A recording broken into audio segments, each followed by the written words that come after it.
ನಿರಂತರ ಸುದ್ದಿ ಚಾನಲ್ ವೀಕ್ಷಕರಿಗೆ ಸ್ವಾಗತ. ನಾವು ನಮ್ಮ ರಾಜ್ಯದಲ್ಲಿ ಅಥವಾ ನಮ್ಮ ಪ್ರದೇಶದಲ್ಲಿರುವಂಥ ಒಂದು ಪ್ರಮುಖ ಕ್ರಿಮಿನಲ್ ಪ್ರಕರಣದ ಕೇಸಿನ ತನಿಖೆ ಮತ್ತು ಅದರ ತೀರ್ಪಿನ ಬಗ್ಗೆ ಒಂದು ಪೋಸ್ಟ್ ಮಾರ್ಟಮ್ ಮಾಡುವಂಥ ಮಾತಾಡ್ತಾ ಇದ್ದೆವು. ಮೊದಲಾಗಿ ಈಗ ಪ್ರಚಲಿತವಾಗಿರುವಂತಹ ಒಂದು ಸುದ್ದಿ ವಿಚಾರ ಅಂದರೆ ಸೌಜನ್ಯ ಕೊಲೆ ಪ್ರಕರಣ. ಮತ್ತೆ ಸುದ್ದಿಯಲ್ಲಿದೆ. ಆ ಬಗ್ಗೆ ನಾವು ಮೋಹನ್ ಅವರೊಂದಿಗೆ ಒಂದು ಚರ್ಚೆ ಮಾಡುವಂಥ ಶುರು ಮಾಡಿದ್ವಿ. ಮೋಹನ್, ಮೊದಲ ಪ್ರಶ್ನೆ ಏನಂದರೆ, ಈ ವಿಲೇಜಲ್ಲಿ ನಡೆಯುತ್ತಲ್ಲ ಈ Soujanya rape and murder case, ಈ ಪ್ರಕರಣ ಆಗಾಗ ಸುದ್ದಿಯೋಕ್ಕೆ ಬರ್ತಾ ಇದೆ. ಇದೊಂದು ಮೂರನೇ ಅಲೆ ಅಂತ ನಿಮಗೆ ಅನಿಸ್ತಾ ಇದೆಯಾ? ಈಗ ಈ ಸಮೀರ್ ಎಂಬಾತ ಒಬ್ಬ ಯೂಟ್ಯೂಬರ್ ಇದನ್ನು ಒಂದು ದೊಡ್ಡ ರೀತಿಯಲ್ಲಿ ಮಾಡಿದ ಮೇಲೆ ತುಂಬ ವ್ಯೂಸ್ ಆಯಿತು. ಆ ಬಗ್ಗೆ ಚರ್ಚೆ ನಡೆದ, ಪರ ವಿರೋಧ ಚರ್ಚೆ ನಡೀತಾ ಇದೆ. ಇದೊಂದು ಮೂರನೇ ಥರ ಮತ್ತೆ ಒಂದು ದೊಡ್ಡ ರೀತಿಯ ಸದ್ದು ಆಗ್ತಾ ಇದೆ. ಸೌಜನ್ಯ ಪ್ರಕರಣ ಈ ರಾಜ್ಯದಲ್ಲಿ ಕಳೆದ 13 ವರ್ಷಗಳಿಂದ ವ್ಯಾಪಕವಾಗಿ ಚರ್ಚೆಗೀಡಾದಂತಹ ಒಂದು ಕೊಲೆ ಪ್ರಕರಣ. ಯಾಕೆ ಸಾರ್ವಜನಿಕರಿಗೆ ಈ ಪ್ರಕರಣದ ಬಗ್ಗೆ ಕುತೂಹಲ ಅಂದರೆ, ಇದು ದಕ್ಷಿಣ ಭಾರತದ ಅತ್ಯಂತ ಪರಮ ಪವಿತ್ರ ಕ್ಷೇತ್ರವಾದ ಧರ್ಮಸ್ಥಳ ಗ್ರಾಮದಲ್ಲಿ ನಡೆದಂತಹ ಒಂದು ಹೇಯವಾದಂತಹ ಕೃತ್ಯ. ಹತ್ಯೆಗೀಡಾದಂತಹ ಕುಮಾರಿ ಸೌಜನ್ಯ ಶ್ರೀ ಕ್ಷೇತ್ರ ಧರ್ಮಸ್ಥಳದ ಆಡಳಿತಕ್ಕೆ ಒಳಪಟ್ಟಂತಹ ಉಜಿರೆ SDM ಕಾಲೇಜಿನ ವಿದ್ಯಾರ್ಥಿನಿ. ಆ ಪ್ರಕರಣದಲ್ಲಿ ಹಲವಾರು ಸಂಶಯಗಳನ್ನು ಹುಟ್ಟು ಹಾಕಲಾಗಿತ್ತು. ಈ ಪ್ರಕರಣದ ತನಿಖೆಯನ್ನು ಮೂರು ತನಿಖಾ ಏಜೆನ್ಸಿಗಳು ಮಾಡಿದ್ದವು, ಅಂದರೆ ಪೊಲೀಸ್, COD, CBI. ಕೊನೆಗೂ ಆರೋಪಿ ನ್ಯಾಯಾಲಯದಿಂದ ಖುಲಾಸೆಯಾದ. ಈ ಸಂಬಂಧವಾಗಿ ಹಲವಾರು ವಿರೋಧಾಭಾಸದ ಹೇಳಿಕೆಗಳು ಬಂದವು. ಅಲ್ಲ, ಜನರ ಮೊದಲ ಪ್ರಶ್ನೆ, ಪೊಲೀಸ್ ತನಿಖೆ ಸರಿಯಾಗಿಲ್ಲ, ಆತ ಆರೋಪಿ ಅಲ್ಲ, ನಿರಪರಾಧಿಯನ್ನು ಸಿಕ್ಕಿಸಿದ್ದಾರೆ. ನೋಡಿ, ಯಾವುದೇ ಒಂದು ಕ್ರಿಮಿನಲ್ ಪ್ರಕರಣದಲ್ಲಿ ಪೊಲೀಸರು ಒಬ್ಬ ಆರೋಪಿಯನ್ನು ಸಿಕ್ಕಿಸಿ ಹಾಕುವಂತಹ ಪ್ರಯತ್ನವನ್ನು ಮಾಡುವುದೇ ಇಲ್ಲ. ಸರಿಸುಮಾರು 35 ವರ್ಷಗಳ ಕ್ರೈಮ್ ಜರ್ನಲಿಸಮ್ನ ಅನುಭವದ ಹಿನ್ನೆಲೆಯಲ್ಲಿ ನೂರಾರು ಪ್ರಕರಣಗಳನ್ನು ನಾನು ನೋಡಿದ್ದೇನೆ. ಯಾವುದಾದರೂ ಗುಂಪು ಗಲಭೆಯ ಸಂದರ್ಭದಲ್ಲಿ ಒಂದಷ್ಟು ಮಂದಿ ನಿರಪರಾಧಿಗಳು ಕ್ರಿಮಿನಲ್ ಕೇಸಿನ ಒಳಗೆ ಸಿಲುಕಿಕೊಳ್ಳುತ್ತಾರೆಯೇ ಹೊರತು, ನಿರ್ದಿಷ್ಟ ಕ್ರೈಮ್ ಪ್ರಕರಣಗಳಲ್ಲಿ ಆರೋಪಿಗಳನ್ನು ಸಿಲುಕಿಸುವಂಥ ಪ್ರಯತ್ನಗಳನ್ನು ಪೊಲೀಸರು ಮಾಡುವುದಿಲ್ಲ, ಮಾಡಲಿಕ್ಕೆ ಸಾಧ್ಯವೂ ಆಗುವುದಿಲ್ಲ. ಅದೇ ರೀತಿ ಸೌಜನ್ಯ ಪ್ರಕರಣದಲ್ಲಿ ಆರೋಪಿ ಸಂತೋಷ್ ರಾವ್ ಈತನನ್ನು ಸಿಲುಕಿಸಿದ್ದಾರೆ. ಆತನ ವಿರುದ್ಧ ಹೊರಿಸಲಾದಂತಹ ಆರೋಪವನ್ನು ಸಾಬೀತುಪಡಿಸಲು ಪ್ರಾಸಿಕ್ಯೂಷನಿಗೆ ಸಾಧ್ಯವಾಗಲಿಲ್ಲ ಎನ್ನುವ ಕಾರಣಕ್ಕಾಗಿ ಆತನನ್ನು ನ್ಯಾಯಾಲಯ ಖುಲಾಸೆಗೊಳಿಸಿರುವುದು. ಇದೇ ಮಾನದಂಡವನ್ನು ಇಟ್ಟುಕೊಂಡು ಆ ಪ್ರಕರಣದಲ್ಲಿ ಸಂತೋಷ್ ರಾವ್ ಆರೋಪಿಯೇ ಅಲ್ಲ, ಅದರ ಬದಲಾಗಿ ಬೇರೆ ಆರೋಪಿಗಳಿದ್ದಾರೆ, ಅವರನ್ನು ಪೊಲೀಸರು, COD ಅವರು ಮತ್ತು CBIನವರು ಬಿಟ್ಟಿದ್ದಾರೆ. ಕೇವಲ ಅಮಾಯಕ ಎನ್ನುವ ಕಾರಣಕ್ಕಾಗಿ ಸಂತೋಷ್ ರಾವ್ರನ್ನು ಸಿಲುಕಿಸಿದ್ದಾರೆ ಎನ್ನುವ ಆರೋಪ. ಒಂದು ಕಾರಣ ಇದೆ, ಯಾಕಂದರೆ ಆ ಗ್ರಾಮದಲ್ಲಿ ಇದೇ ಫಸ್ಟ್ ಟೈಮ್ ಒಂದು ವಿದ್ಯಾರ್ಥಿ ನಾಪತ್ತೆ ಆಗಿರೋದು ಅಥವಾ ಲೈಂಗಿಕ ದೌರ್ಜನ್ಯ ಆಗಿರೋದು, ಸತ್ತಿರೋದಲ್ಲ. ಇದಕ್ಕೆ ಮೊದಲು ಕೂಡ ಆಗಿದೆ ಈ ಥರದ ಘಟನೆ, ಸುಮಾರು ವರ್ಷದಿಂದ ಅಲ್ಲಿ ಆಗ್ತಾ ಇದೆ. ನೋಡಿ, ಧರ್ಮಸ್ಥಳ ಗ್ರಾಮದಲ್ಲಿ 10 ಹಲವು ಪ್ರಕರಣಗಳು ನಡೆದಿವೆ. 2002ರಿಂದ 2012ರ ತನಕ ಮಾಹಿತಿ ಹಕ್ಕಿನಡಿಯಲ್ಲಿ ತೆಗೆದ ದಾಖಲೆಗಳ ಪ್ರಕಾರ 472 ಅಸಹಜ ಸಾವುಗಳು ಸಂಭವಿಸಿವೆ. 462 ಅಸಹಜ ಸಾವುಗಳು ಸಂಭವಿಸಿದ್ದವು. ಅಂದರೆ ಇಡೀ ಬೆಳ್ತಂಗಡಿ ಪೊಲೀಸ್ ಠಾಣಾ ವ್ಯಾಪ್ತಿಯಲ್ಲಿ. ಆಗ ಧರ್ಮಸ್ಥಳ ಪೊಲೀಸ್ ಠಾಣೆ ಇರಲಿಲ್ಲ. ಧರ್ಮಸ್ಥಳ ಪೊಲೀಸ್ ಠಾಣೆ ಸ್ಥಾಪನೆ ಆದದ್ದು 2016ರಲ್ಲಿ. ಇದು ಕೇವಲ 2002ರಿಂದ 2012ರ ತನಕ, ಅಂದರೆ 10 ವರ್ಷಗಳ ಕಾಲದಲ್ಲಿ ಅಲ್ಲಿ 462 ಅಸಹಜ ಸಾವಿನ ಪ್ರಕರಣ.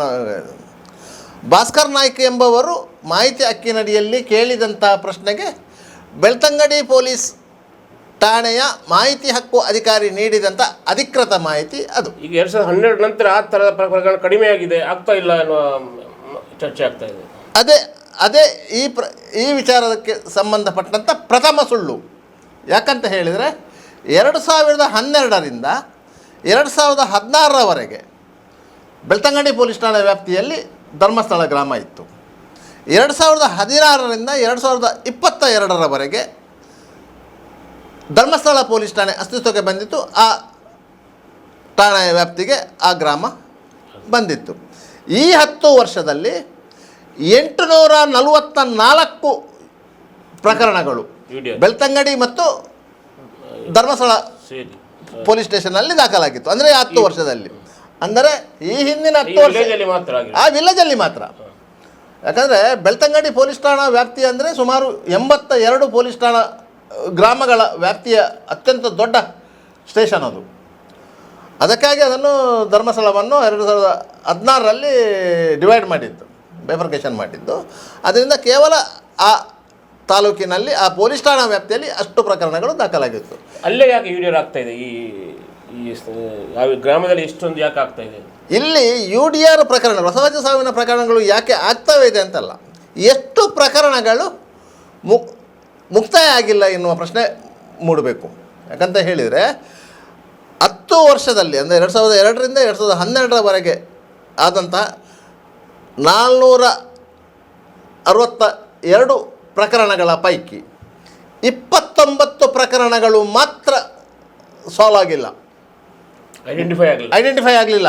ಮತ್ತು ಎಲ್ಲ ಪ್ರಕರಣಗಳು ಐಡೆಂಟಿಫೈ ಆಗಿದೆ. ಅದು ಡ್ರೌನಿಂಗಲ್ಲಿ ಡೆತ್ ಆಗಿದೆ, ಅಥವಾ ವಿಷದ ಹಾವು ಕಚ್ಚಿ ಡೆತ್ ಆಗಿದೆ, ಇಲ್ಲಂದರೆ ಮರದಿಂದ ಬಿದ್ದು ಡೆತ್ ಆಗಿದೆ, ತೆಂಗಿನ ಮರದಿಂದ ಬಿದ್ದು ಡೆತ್ ಆಗಿದೆ. ಮತ್ತು ಅಷ್ಟೂ ಪ್ರಕರಣಗಳ ಬಗ್ಗೆ ಅಂತಿಮ ವರದಿಯನ್ನು ತಹಸೀಲ್ದಾರರಿಗೆ ಸಲ್ಲಿಸಲಾಗಿದೆ. 29 ಪ್ರಕರಣಗಳಲ್ಲಿ ಸತ್ತಂಥ ವ್ಯಕ್ತಿಗಳ ಗುರುತು ಪರಿಚಯ ಪತ್ತೆ ಆಗಲಿಲ್ಲ. ಅಷ್ಟೂ ದಾಖಲೆಗಳು ಬೆಳ್ತಂಗಡಿ ಪೊಲೀಸ್ ಠಾಣೆಯಲ್ಲಿದೆ. ಆದರೆ ಆ ದಾಖಲೆಗಳನ್ನು ನೋಡಿದಾಗ, ಅದರ ಫೋಟೋಗ್ರಫಿಗಳನ್ನು ನೋಡಿದಾಗ ಅವರು ಎಲ್ಲರೂ ಹೆಚ್ಚಿನ ಅಂಶ ಉತ್ತರ ಕರ್ನಾಟಕದ ಕಡೆಯಿಂದ ಬಂದವರು ಅಂತ ಹೇಳಿ ಬೆಳ್ತಂಗಡಿ ಠಾಣೆಯ ಇನ್ಸ್ಪೆಕ್ಟರ್ ಆಗಿದ್ದಂತಹ ಭಾಸ್ಕರ್ ರೈ ಅವರು ಅಷ್ಟೂ ಫೋಟೋಗಳನ್ನು ಉತ್ತರ ಕರ್ನಾಟಕದಲ್ಲಿ ಹೆಚ್ಚು ಪ್ರಚಲಿತವಿರುವಂತಹ ಪತ್ರಿಕೆಗಳಲ್ಲಿ, ಅಂದರೆ ಸಂಯುಕ್ತ ಕರ್ನಾಟಕ ಮೊದಲಾದ ಪತ್ರಿಕೆಗಳಲ್ಲಿ ಪ್ರಕಟಿಸಿ ಮಾಹಿತಿಯನ್ನು ಕೋರಿದ್ದರು. ಯಾಕಂತ ಹೇಳಿದರೆ, ಒಂದು ಯು ಡಿ ಆರ್ ಪ್ರಕರಣ ದಾಖಲಾಗಿ ಆ ಮೃತದೇಹದ ಪೋಸ್ಟ್ಮಾರ್ಟಮ್ ಮಾಡಿ ಅದರ ವರದಿ ಬಂದಾಗ ಸಾವಿನ ಕಾರಣ ಗೊತ್ತಾಗುತ್ತೆ. ಆ ಸಾವಿನ ಕಾರಣ ಗೊತ್ತಾಗಿ ಅದು ಆತ್ಮಹತ್ಯೆಯೋ ಆಕಸ್ಮಿಕವಾಗಿ ಬಿದ್ದದ್ದು ಎನ್ನುವುದು ದೃಢಪಟ್ಟ ಮೇಲೆ ಮತ್ತೆ ಅದರ ಇನ್ವೆಸ್ಟಿಗೇಷನನ್ನು ಹೆಚ್ಚಾಗಿ ಮುಂದುವರಿಸುವುದಿಲ್ಲ. ಮತ್ತು ಎಲ್ಲಾದರೂ ಮಿಸ್ಸಿಂಗ್ ಕೇಸು ದಾಖಲಾಗಿರ್ತದೆ.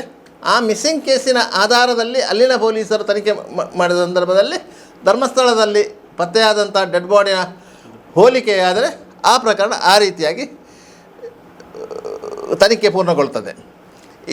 ಇಲ್ಲಿ ಆಗಿರೋ 29 ಪ್ರಕರಣಗಳ ಇದು ಯು ಡಿ ಆರ್ ಅಸಹಜ ಸಾವು ಇದ್ದಾಯ್ತು. ಆದರೆ ಈ ಥರ ಸೌಜನ್ಯ ಥರ ಮರ್ಡರ್ ಕೇಸಸ್ ಹಿಂದೆ ಕೂಡ ಆಗಿದೆ.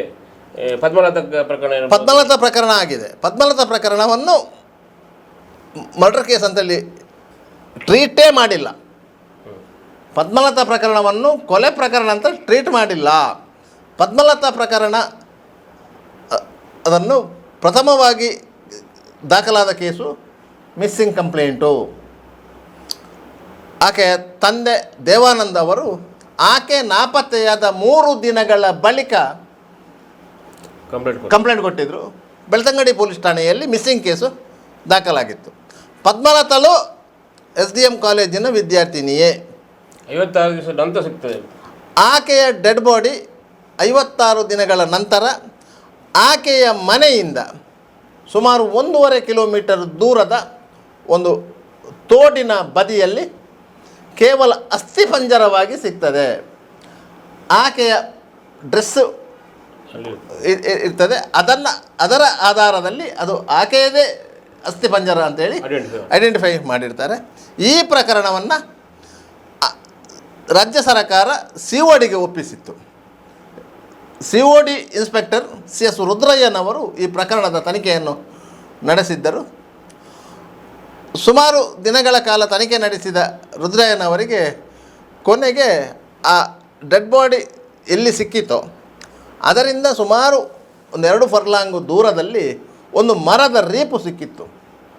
ಅವರಿಗೆ ಸಂಶಯ ಬಂತು, ಯಾಕಂತ ಹೇಳಿದರೆ ಅದು ಮರದ ಕೊಂಬೆ ಅಲ್ಲ, ಇದು ರೀಪು.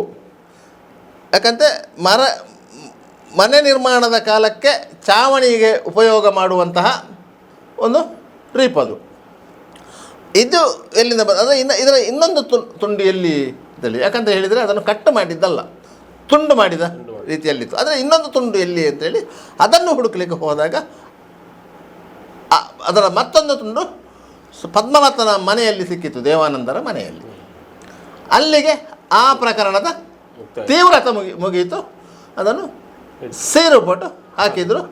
ಆ ಬಗ್ಗೆ ಹೋರಾಟ ಮಾಡಿದಂಥ ಕಮ್ಯುನಿಸ್ಟರು ಎಲ್ಲರೂ ಸೇರಿ ಯಾವಾಗ ದೇವಾನಂದವರ ಮನೆಯಲ್ಲಿ ಆ ರೀಪಿನ ತುಂಡು ಸಿಕ್ಕಿತೋ ಅವರಿಗೂ ಗೊತ್ತಾಯಿತು. ನಿಮಗೆ ಮತ್ತೊಂದು ವಿಚಾರವನ್ನು ಇಲ್ಲಿ ಸ್ಪಷ್ಟಪಡಿಸಬೇಕು. ಪದ್ಮನಾಥನಿಗೆ ಒಬ್ಬ ಅಣ್ಣ ಇದ್ದ, ರವಿ ಅಂತ ಹೇಳಿ. ಧರ್ಮಸ್ಥಳದ ಸೊಸೈಟಿಯಲ್ಲಿ ಆ ಕಾಲದಲ್ಲಿ ಪಿಗ್ಮಿ ಕಲೆಕ್ಟರು ಆಗಿದ್ದ. ತದನಂತರ ಆತ ಅಲ್ಲಿ ಕ್ಲರ್ಕ್ ಆಗಿದ್ದ. ಎಲ್ಲರೊಂದಿಗೆ ಸ್ನೇಹ ಹೊಂದಿದ್ದ. ಸೊಸೈಟಿಗೆ ಬಂದಂಥ ಗ್ರಾಹಕರೊಂದಿಗೆ ಆತ್ಮೀಯವಾಗಿ ವ್ಯವಹರಿಸ್ತಿದ್ದ. ಪದ್ಮನಾಥನ ಹತ್ಯೆ ಆದ ನಂತರ 29 ವರ್ಷಗಳ ಕಾಲ ಆತ ಮನೆಗೆ ಹೋಗಿಲ್ಲ. ಇಲ್ಲ, ಅವ ಸೊಸೈಟಿಯಲ್ಲೇ ಉಳ್ಕೊಳ್ತಾ ಇದ್ದ. ಮನೆಗೆ ಹೋಗಬೇಕಾದ್ರೆ ನನಗೆ ಹೆದರಿಕೆ ಆಗ್ತಾಯಿದೆ, ನಮ್ಮ ತಂದೆ ನನಗೆ ಗುಂಡಿಟ್ಟು ಕೊಲ್ತಾ ಇದ್ದೆ. ಯಾಕಂದರೆ ದೇವಾನಂದ ಅವರ ಹತ್ರ ಡಬಲ್ ಬ್ಯಾರಲ್ ಗನ್ ಇತ್ತು, ಅದಕ್ಕೆ ಲೈಸೆನ್ಸು ಇತ್ತು. ಯಾಕಂದರೆ ಅದು ಕಾಡು ಪ್ರದೇಶ, ಪ್ರಾಣಿಗಳ ರಕ್ಷಣೆಗಾಗಿ ಅವರು ಗನ್ ಲೈಸೆನ್ಸ್ ತೆಗೆದುಕೊಂಡಿದ್ದರು ಮತ್ತು ಅತ್ಯಂತ ಮುಂಗೋಪಿಯಾಗಿದ್ದರು. ಅದಕ್ಕಾಗಿ ಆತ ಮನೆಗೆ ಹೋಗಿರಲಿಲ್ಲ. ಎಲ್ಲಿವರೆಗೆ ಅಂತ ಹೇಳಿದರೆ ಆತ ಆ ಸೊಸೈಟಿಯಲ್ಲೇ ನೇಣು ಬಿಗಿದುಕೊಂಡು ಆತ್ಮಹತ್ಯೆ ಮಾಡಿಕೊಳ್ಳುವವರೆಗೆ ಅಲ್ಲೇ ಇದ್ದ. 29 ವರ್ಷ ಕಾಲ ಮನೆಗೆ ಹೋಗಿಲ್ಲ. ದೇವಾನಂದರು ಮೃತಪಟ್ಟ ನಂತರವೂ ಸಹ ಆತ ಮನೆಗೆ ಹೋಗಿಲ್ಲ. ಸೌಜನ್ಯ ಕೇಸಿಗೆ ಬರೋದಾದರೆ ಅಂದರೆ ಪೊಲೀಸರ ತನಿಖೆ ಸರಿ ಅಂದರೆ 3 ಏಜೆನ್ಸಿಯವರು ತನಿಖೆ ಮಾಡಿದರು. ಲೋಕಲ್ ಪೊಲೀಸರ ವೈಫಲ್ಯ ತುಂಬ ಇದೆ ಅಂತ ದೊಡ್ಡ ಚರ್ಚೆ ಆಗ್ತಾಯಿದೆ. ಆಮೇಲೆ CID ಕೊಟ್ಟರು. CID ಅರ್ಧ ಆಗ್ತಿರುವಾಗೆ ಮತ್ತೆ CBI ಕೊಟ್ಟರು. ಸರ್ಕಾರ ಚೇಂಜ್ ಆಯಿತು, ಅಲ್ಲಿ ಲೋಕಲ್ MLA ಇದು ಮಾಡಿದ್ರು, ಇಲ್ಲ CBI ಕೊಡಬೇಕು ಅಂತ. ನೋಡಿ, ಇಡೀ ಪ್ರಕರಣದಲ್ಲಿ ಕೆಲವರಿಗೆ ಕೆಲವು ಬಗೆಯ ಸಂಶಯಗಳಿವೆ. ಯಾವುದೇ ಕ್ರಿಮಿನಲ್ ಪ್ರಕರಣದಲ್ಲಿ ಆರೋಪಿಯನ್ನು ಪೊಲೀಸರು ಬಂಧಿಸಿ ನ್ಯಾಯಾಲಯಕ್ಕೆ ಹಾಜರುಪಡಿಸಿದರೆ ಆತನ ವಿರುದ್ಧ 90 ದಿನಗಳ ಒಳಗೆ ನ್ಯಾಯಾಲಯಕ್ಕೆ ದೋಷಾರೋಪಣಾ ಪಟ್ಟಿ ಸಲ್ಲಿಸಬೇಕು. ಸೌಜನ್ಯ ನಾಪತ್ತೆಯಾಗಿದ್ದು 9ನೇ ತಾರೀಕು ಅಕ್ಟೋಬರ್ ತಿಂಗಳು 2012ರಂದು. ಆಕೆಯ ಡೆಡ್ ಬಾಡಿ ಮಣ್ಣಸಂಕದ ಬಳಿ ಪತ್ತೆಯಾದದ್ದು ಮರುದಿನ, ಅಂದರೆ 10ನೇ ತಾರೀಕು ಅಕ್ಟೋಬರ್ 2012ರಂದು. ಆಕೆಯನ್ನು ಅತ್ಯಾಚಾರ ಮಾಡಿ ಕೊಲೆಗೈದೇನೆ ಎಂಬ ಆರೋಪದಲ್ಲಿ ಕಾರ್ಕಳ ಕುಕುಂದೂರಿನ ಸುಧಾಕರ್ ರಾವ್ ಎಂಬವರ ಮಗ ಸಂತೋಷ್ ರಾವ್ನನ್ನು ಸ್ಥಳೀಯರು ಹಿಡಿದು ಪೊಲೀಸರ ಕೈಗೆ ಕೊಟ್ಟಿರುವುದು ಅಕ್ಟೋಬರ್ 11ರಂದು ಸಂಜೆಯ ವೇಳೆಗೆ. ಪೊಲೀಸರು ಆತನನ್ನು ಅಧಿಕೃತವಾಗಿ ಬಂಧಿಸಿದ್ದು 14ನೇ ತಾರೀಕಿನಂದು. ತದನಂತರ ನ್ಯಾಯಾಲಯಕ್ಕೆ ಹಾಜರುಪಡಿಸಿದ್ದಾರೆ. 2 ದಿನಗಳ ಕಾಲ ಪೊಲೀಸ್ ಕಸ್ಟಡಿಗೆ ಪಡೆದುಕೊಂಡಿದ್ದಾರೆ. ಆತನೇ ತೋರಿಸಿಕೊಟ್ಟಂತೆ ಶವ ಸಿಕ್ಕ ಜಾಗದ ಪಂಚನಾಮೆಯನ್ನು ಮಾಡಿದ್ದಾರೆ ಮತ್ತು ಅಲ್ಲಿಂದ 500 ಮೀಟರ್ ದೂರದಲ್ಲಿ ಆತ ಸುಮಾರು 5 ದಿನಗಳ ಕಾಲ ಉಳಿದುಕೊಂಡಿದ್ದಂಥ ಸ್ಥಳವನ್ನು ತೋರಿಸಿಕೊಟ್ಟಿದ್ದಾನೆ. ಅಲ್ಲಿ ಆತನ ಒಂದು ಚೀಲ, ಲುಂಗಿ, ಅಂಗಿ ಮತ್ತು 3872 ರೂಪಾಯಿ ಎಲ್ಲವನ್ನೂ ವಶಪಡಿಸಿಕೊಂಡಿದ್ದಾರೆ. ಆತನನ್ನು ಅದಕ್ಕೆ ಹಿಂದೆ ಕೂಡ ಕಸ್ಟಡಿ ತಗೊಂಡಿದ್ದಾರೆ ಪೊಲೀಸರು ಬೇರೆ ಕೇಸಲ್ಲಿ? ಇಲ್ಲ ಇಲ್ಲ ಇಲ್ಲ ಇಲ್ಲ ಅದು ಮತ್ತೊಂದು ವಿಚಾರಕ್ಕೆ ಬರುವ ಅದನ್ನು ಸಹ ವಿವರಿಸ್ತೇನೆ ನಾನು. ಅದನ್ನು ಮಾಡಿದರು. ನೋಡಿ, ಮಿಸ್ಸಿಂಗ್ ಆದಾಗ ಅಲ್ಲ, ಅದನ್ನು ಮಾಡಿದರು, ಎಲ್ಲ ರಿಕವರಿ ಆಯಿತು. ಆತನನ್ನು ನ್ಯಾಯಾಲಯಕ್ಕೆ ಹಾಜರುಪಡಿಸಿದರು. ಆತ ನ್ಯಾಯಾಂಗ ಬಂಧನಕ್ಕೆ ಒಳಪಟ್ಟ. ಆತನನ್ನು ಮಂಗಳೂರಿನ ಸಬ್ ಜೈಲಿನಲ್ಲಿ ಇರಿಸಲಾಯಿತು. ಅಲ್ಲಿಗೆ ಪ್ರಕರಣದ ಒಂದು ಹಂತ ಮುಗಿಯಿತು. ತದನಂತರ ಆ ಪ್ರಕರಣಕ್ಕೆ ದಲ್ಲಿ ಸಂತೋಷ್ ರಾವೇ ಭಾಗಿಯಾಗಿದ್ದಾನ ಇಲ್ಲವೋ ಎನ್ನುವುದನ್ನು ದೃಢಪಡಿಸಲಿಕ್ಕೆ ಬೇಕಾಗಿ ಮತ್ತು ಸಾಕ್ಷ್ಯ ಸಂಗ್ರಹದ ಕೆಲಸ ಮಾತ್ರ ಪೊಲೀಸರಿಗಿರುವುದು ಮತ್ತು ವಿವಿಧ ಸಾಕ್ಷಿಗಳ ಹೇಳಿಕೆಗಳನ್ನು ದಾಖಲಿಸಿಕೊಳ್ಳುವುದು ಇಂಥ ಕೆಲಸಗಳು. ಸುಮಾರು 45 ದಿನಗಳ ಕಾಲ ಈ ಪ್ರಕರಣದ ತನಿಖೆಯನ್ನು ನಡೆಸಿದವರು ಬೆಳ್ತಂಗಡಿ ಸರ್ಕಲ್ ಇನ್ಸ್ಪೆಕ್ಟರ್ ಭಾಸ್ಕರ್ ರೈ ಅವರು. ಪ್ರಕರಣ ನಡೆದಾಗ ಅಂದರೆ ಸೌಜನ್ಯ ನಾಪತ್ತೆಯಾದ ದಿನದಂದು, ಮರುದಿನ ಡೆಡ್ ಬಾಡಿ ಪತ್ತೆಯಾದ ದಿನದಂದು, ಅದರ ಮರುದಿನ ಸಂತೋಷ್ ರಾವ್ ಪತ್ತೆಯಾದ ಸಂದರ್ಭದಲ್ಲಿ ಭಾಸ್ಕರ್ ರೈ ಅವರು ಬೆಳ್ತಂಗಡಿ ಠಾಣೆಯಲ್ಲಿ ಇರಲಿಲ್ಲ. ಅವರು ಕಳವು ಪ್ರಕರಣಕ್ಕೆ ಸಂಬಂಧಿಸಿದಂತೆ ಕೆಲವೊಂದು ಆರೋಪಿಗಳನ್ನು ಬಂಧಿಸಿದ್ದರು. ಆ ಆರೋಪಿಗಳು ಕಳವು ಮಾಡಿದ ಸೊತ್ತುಗಳನ್ನು ಮಧ್ಯಪ್ರದೇಶದಲ್ಲಿ ಮಾರಾಟ ಮಾಡಿದ್ದಾರೆ ಎನ್ನುವಂತಹ ಮಾಹಿತಿ ನೀಡಿದ್ದರಿಂದ ಅವರನ್ನು ಕರೆದುಕೊಂಡು ಮಧ್ಯಪ್ರದೇಶಕ್ಕೆ ಹೋಗಿದ್ದರು. ಆ ಸಂದರ್ಭದಲ್ಲಿ ಸುಮಾರು 60% ಕಳವಾದ ಸೊತ್ತುಗಳನ್ನು ವಶಪಡಿಸಿಕೊಳ್ಳಲಾಗಿತ್ತು. ಒಂದು 40% ವಸ್ತುಗಳನ್ನು ವಶಪಡಿಸಿಕೊಳ್ಳಲು ಬಾಕಿ ಇತ್ತು. ಇಂಥ ಸಂದರ್ಭದಲ್ಲಿ ಈ ಘಟನೆ ನಡೆಯಿತು. ಇಲ್ಲಿ ಪ್ರಕ್ಷುಬ್ಧ ಸ್ಥಿತಿ ನಿರ್ಮಾಣವಾಗಿತ್ತು. ಆದ್ದರಿಂದ ಅಂದಿನ SP ಅಭಿಷೇಕ್ ಗೋಯಲ್ ಅವರು ಭಾಸ್ಕರ್ ರೈ ಅವರಿಗೆ ಫೋನ್ ಮಾಡಿ ನೀವು ತಕ್ಷಣ ಬನ್ನಿ ಅಂತ ಹೇಳಿದ್ದಕ್ಕೆ ಅವರು ಬಂದಿದ್ದಾರೆ. ಬಂದು ಈ ಪ್ರಕರಣದ ತನಿಖೆಯನ್ನು ಕೈಗೆತ್ತಿಕೊಂಡಿದ್ದಾರೆ. ಅಲ್ಲಿಯವರೆಗೆ ಆ ಪ್ರಕರಣ ತನಿಖೆ ಆಗಿನ ಸಬ್ ಇನ್ಸ್ಪೆಕ್ಟರ್ ಯೋಗೇಶ್ ಕುಮಾರ್ ಕೈಯಲ್ಲೇ ಇತ್ತು. ಯಾಕಂತ ಹೇಳಿದರೆ ಮಿಸ್ಸಿಂಗ್ ಕೇಸ್ ರಿಜಿಸ್ಟರ್ ಆಗಿರೋದು 9ನೇ ತಾರೀಕು ರಾತ್ರಿ 10:30 ಗಂಟೆಗೆ. ಆಕೆ ಮಿಸ್ಸಿಂಗ್ ಆಗಿರುವುದು ಸಂಜೆ 4:45 ಗಂಟೆಯ ವೇಳೆಗೆ. ಚಂದಪ್ಪ ಗೌಡರು, ಜಗದೀಶು, ವಿಠಲಗೌಡರು 3 ಮಂದಿ ಹೋಗಿ, ಆಕೆಯ ತಂದೆ ವಿಠಲಗೌಡರು ಮಾವ, ಜಗದೀಶ್ ಸೋದರ ಸಂಬಂಧಿ.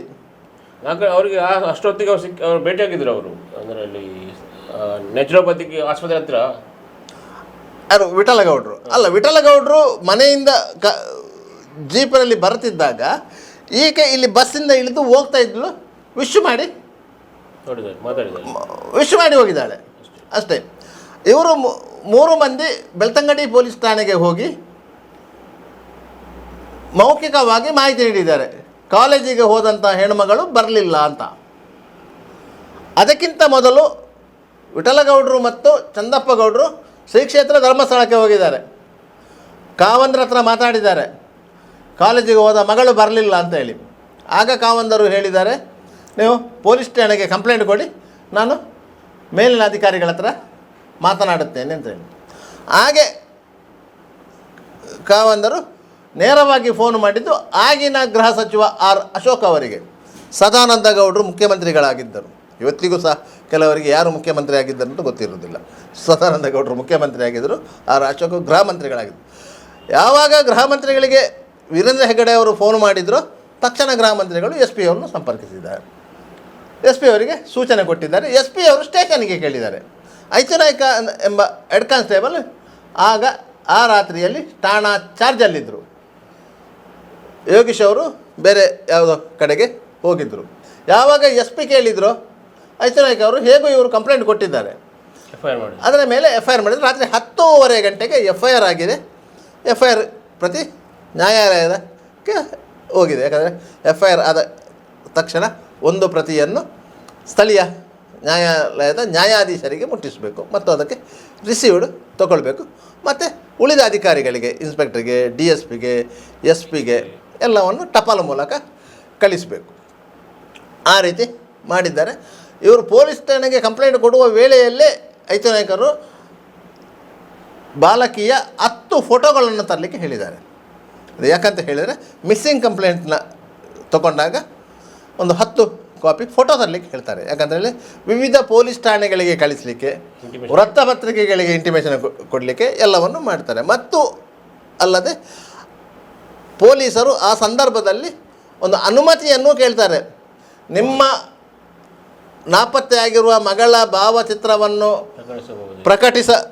ವೃತ್ತಪತ್ರಿಕೆಗಳಲ್ಲಿ, ಮಾಧ್ಯಮಗಳಲ್ಲಿ ಪ್ರಕಟಿಸಲು ಅನುಮತಿ ಇದೆಯಾ ಅಂತೇಳಿ. ಇದೆ ಅಂತ ಹೇಳಿದರೆ ಮಾತ್ರ ಪ್ರಕಟಿಸಲಿಕ್ಕೆ ಸಾಧ್ಯ ಆಗ್ತದೆ ಹೊರತು ಇಲ್ಲದ್ರೆ ಸಾಧ್ಯ ಆಗುವುದಿಲ್ಲ. ಆ ರೀತಿಯಾಗಿ ಹೇಳಿ ಇವರು ಬಂದು ಇಲ್ಲಿ ಹುಡುಕಾಟ ಮಾಡಿದ್ದಾರೆ. ಅಷ್ಟೊತ್ತಿಗೆ ಸುಮಾರು ಒಂದು 10-25 ಮಂದಿ ಇಲ್ಲಿ ಮಣ್ಣ ಸಂಘದ ಡೌಟ್ ಸಂಶಯ ಅಂದರೆ ಈಗ ಸಂಜೆ ಮಿಸ್ಸಿಂಗ್ ಆಗಿದೆ, ಡೆಡ್ ಬಾಡಿ ಸಿಕ್ಕಿದ್ದು ಮರು ದಿವಸ. ಅಂದರೆ ಈಗ ಅಲ್ಲಿ ಅಷ್ಟು ಜನ ಹುಡುಕಿದಾಗ ಸಿಗಲಿಲ್ಲ ಅಂದರೆ ಕಿಡ್ನಾಪ್ ಮಾಡಿರ್ಬೋದಲ್ಲ? ಇಲ್ಲ, ಯಾಕಂತ ಹೇಳಿದರೆ ಆ ಅವಕಾಶಗಳು ಅಲ್ಲಿ ಕಡಿಮೆ. ನಿಮಗೆ ರಸ್ತೆ ಇದೆ, ರಸ್ತೆಯಿಂದ 5 ಅಡಿ ಸೈಡಿಗೆ ಹೋದರೆ ಅಲ್ಲೊಂದು ತೋಡಿದೆ. ತೋಡು ಸಾಧಾರಣ ಒಂದು 3 ಅಡಿ ಅಗಲ ಇದೆ, 3-4 ಅಡಿ ಅಗಲ ಇದೆ. ಅದರಲ್ಲಿ ಮಳೆ ಬಂದರೆ ಒಂದು ಸೊಂಟದವರೆಗೆ ನೀರು ಹರಿತದೆ. ಒಂದು ಅರ್ಧ ಗಂಟೆಯಲ್ಲಿ, ಮಳೆ ನಿಂತ ಒಂದು ಅರ್ಧ ಗಂಟೆಯಲ್ಲಿ ನೀರು ಇಳಿಮುಗ. ಅದು ಮಳೆ ನೀರು ಹೋಗುವಂಥ ತೋಡು. ಅದರ ಆ ಕಡೆಗೆ ಒಂದು 4-5 ಅಡಿ ದೂರದಲ್ಲಿ Soujanya dead body ಸಿಕ್ಕಿರುವುದು.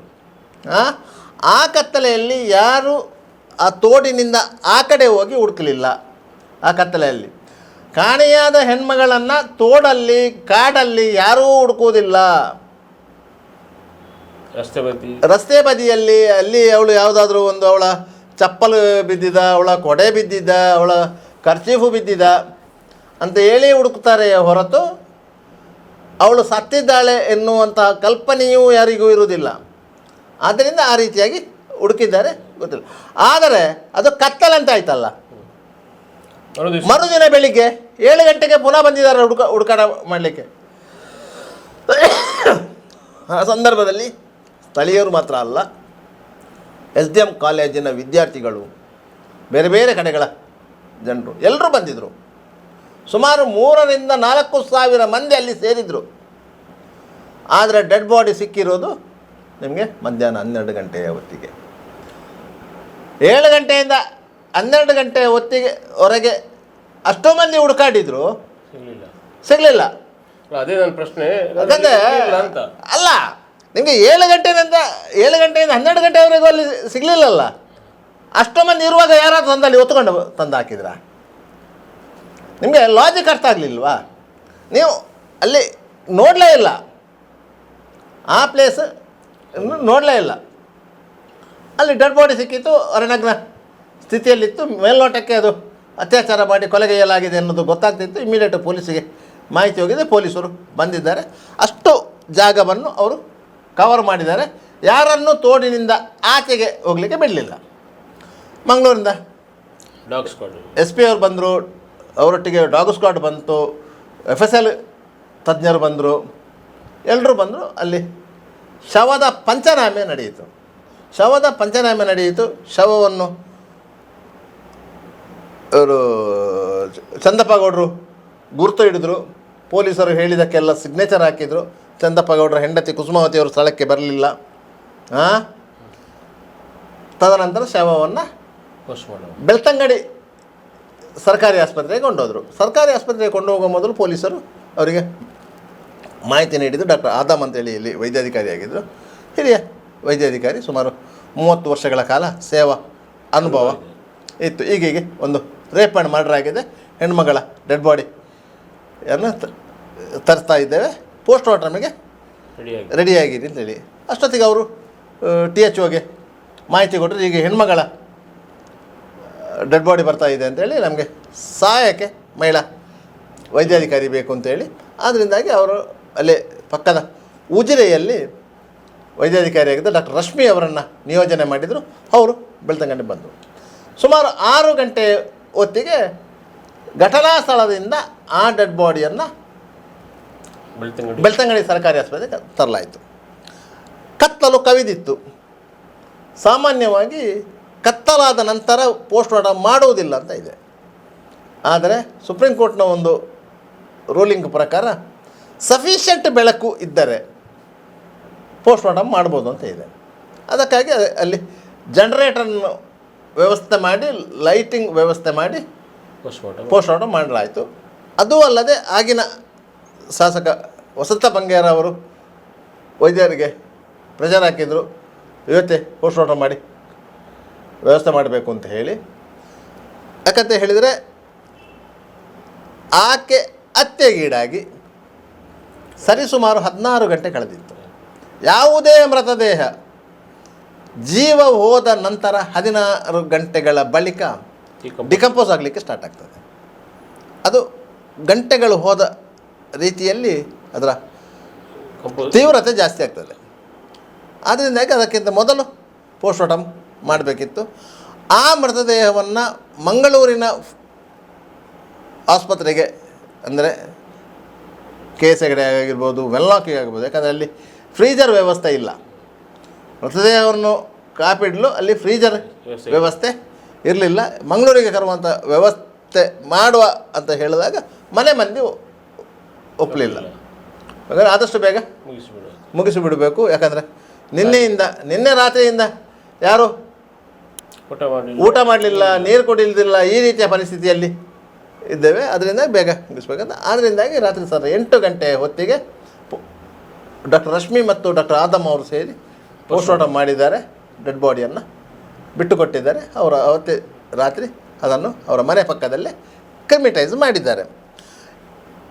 Dead body ಸಿಕ್ಕಿದ ಸಂದರ್ಭದಲ್ಲಿ ಅದು ರೇಪ್ ಆ್ಯಂಡ್ ಮರ್ಡರ್ ಅಂತ ಗೊತ್ತಾದ ಕೂಡಲೇ ಪೊಲೀಸರು ಮತ್ತೊಂದು ಕಂಪ್ಲೇಂಟ್ ತಗೊಳ್ಬೇಕು. ಆಗ ಕಂಪ್ಲೇಂಟ್ ಕೊಟ್ಟದ್ದು ಅವರ ಸೋದರ ಸಂಬಂಧಿ ಜಗದೀಶ್ ಅಂತೇಳಿ. ಯಾಕಂದರೆ ಮಗಳ ಮೃತದೇಹವನ್ನು ನೋಡಿದ ತಕ್ಷಣ ಚಂದಪ್ಪ ಗೌಡರು ತಮ್ಮ ಮಾನಸಿಕವಾಗಿ ತುಂಬ ಜರ್ಜರಿತರಾದರು. ಅವರಿಗೆ ಮಾತನಾಡಲಿಕ್ಕೆ ಬರ್ತಾ ಇರಲಿಲ್ಲ. ಈ ರೀತಿಯ ಪರಿಸ್ಥಿತಿ ಇತ್ತು.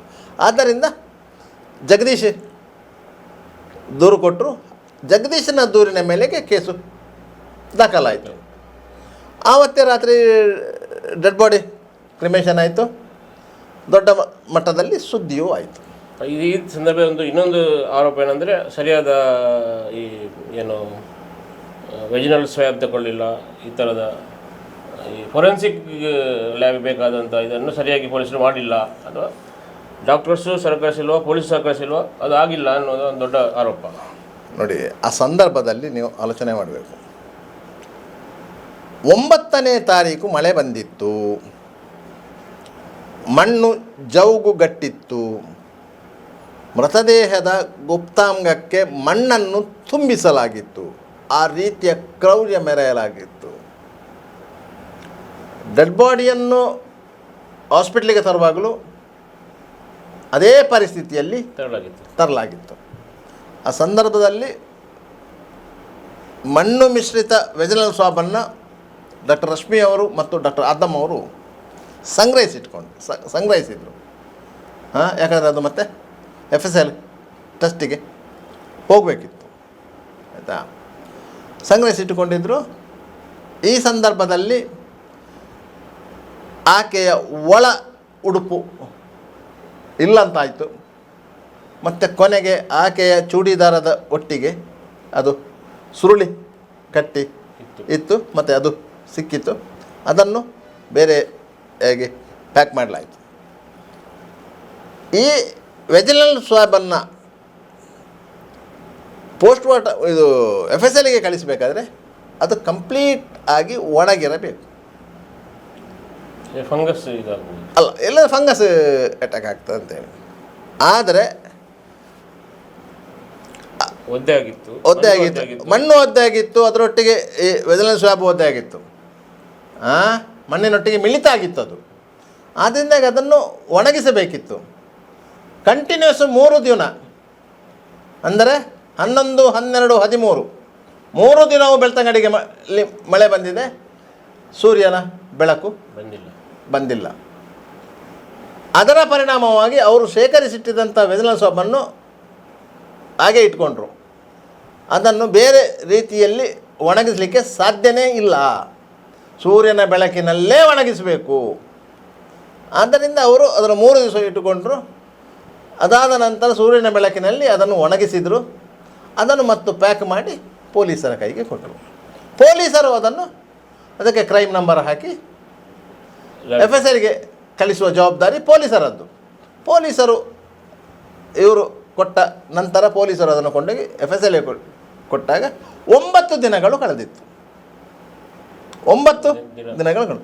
ಆದರೆ ಅದಕ್ಕಿಂತ ಮೊದಲು 3 ದಿನ ಅದು ಡ್ರೈ ಆಗದೇ ಇತ್ತು. ಆ ಸಂದರ್ಭದಲ್ಲಿ ಅದಕ್ಕೆ ಫಂಗಸ್ ಅಟ್ಯಾಕ್ ಆಗಿತ್ತು.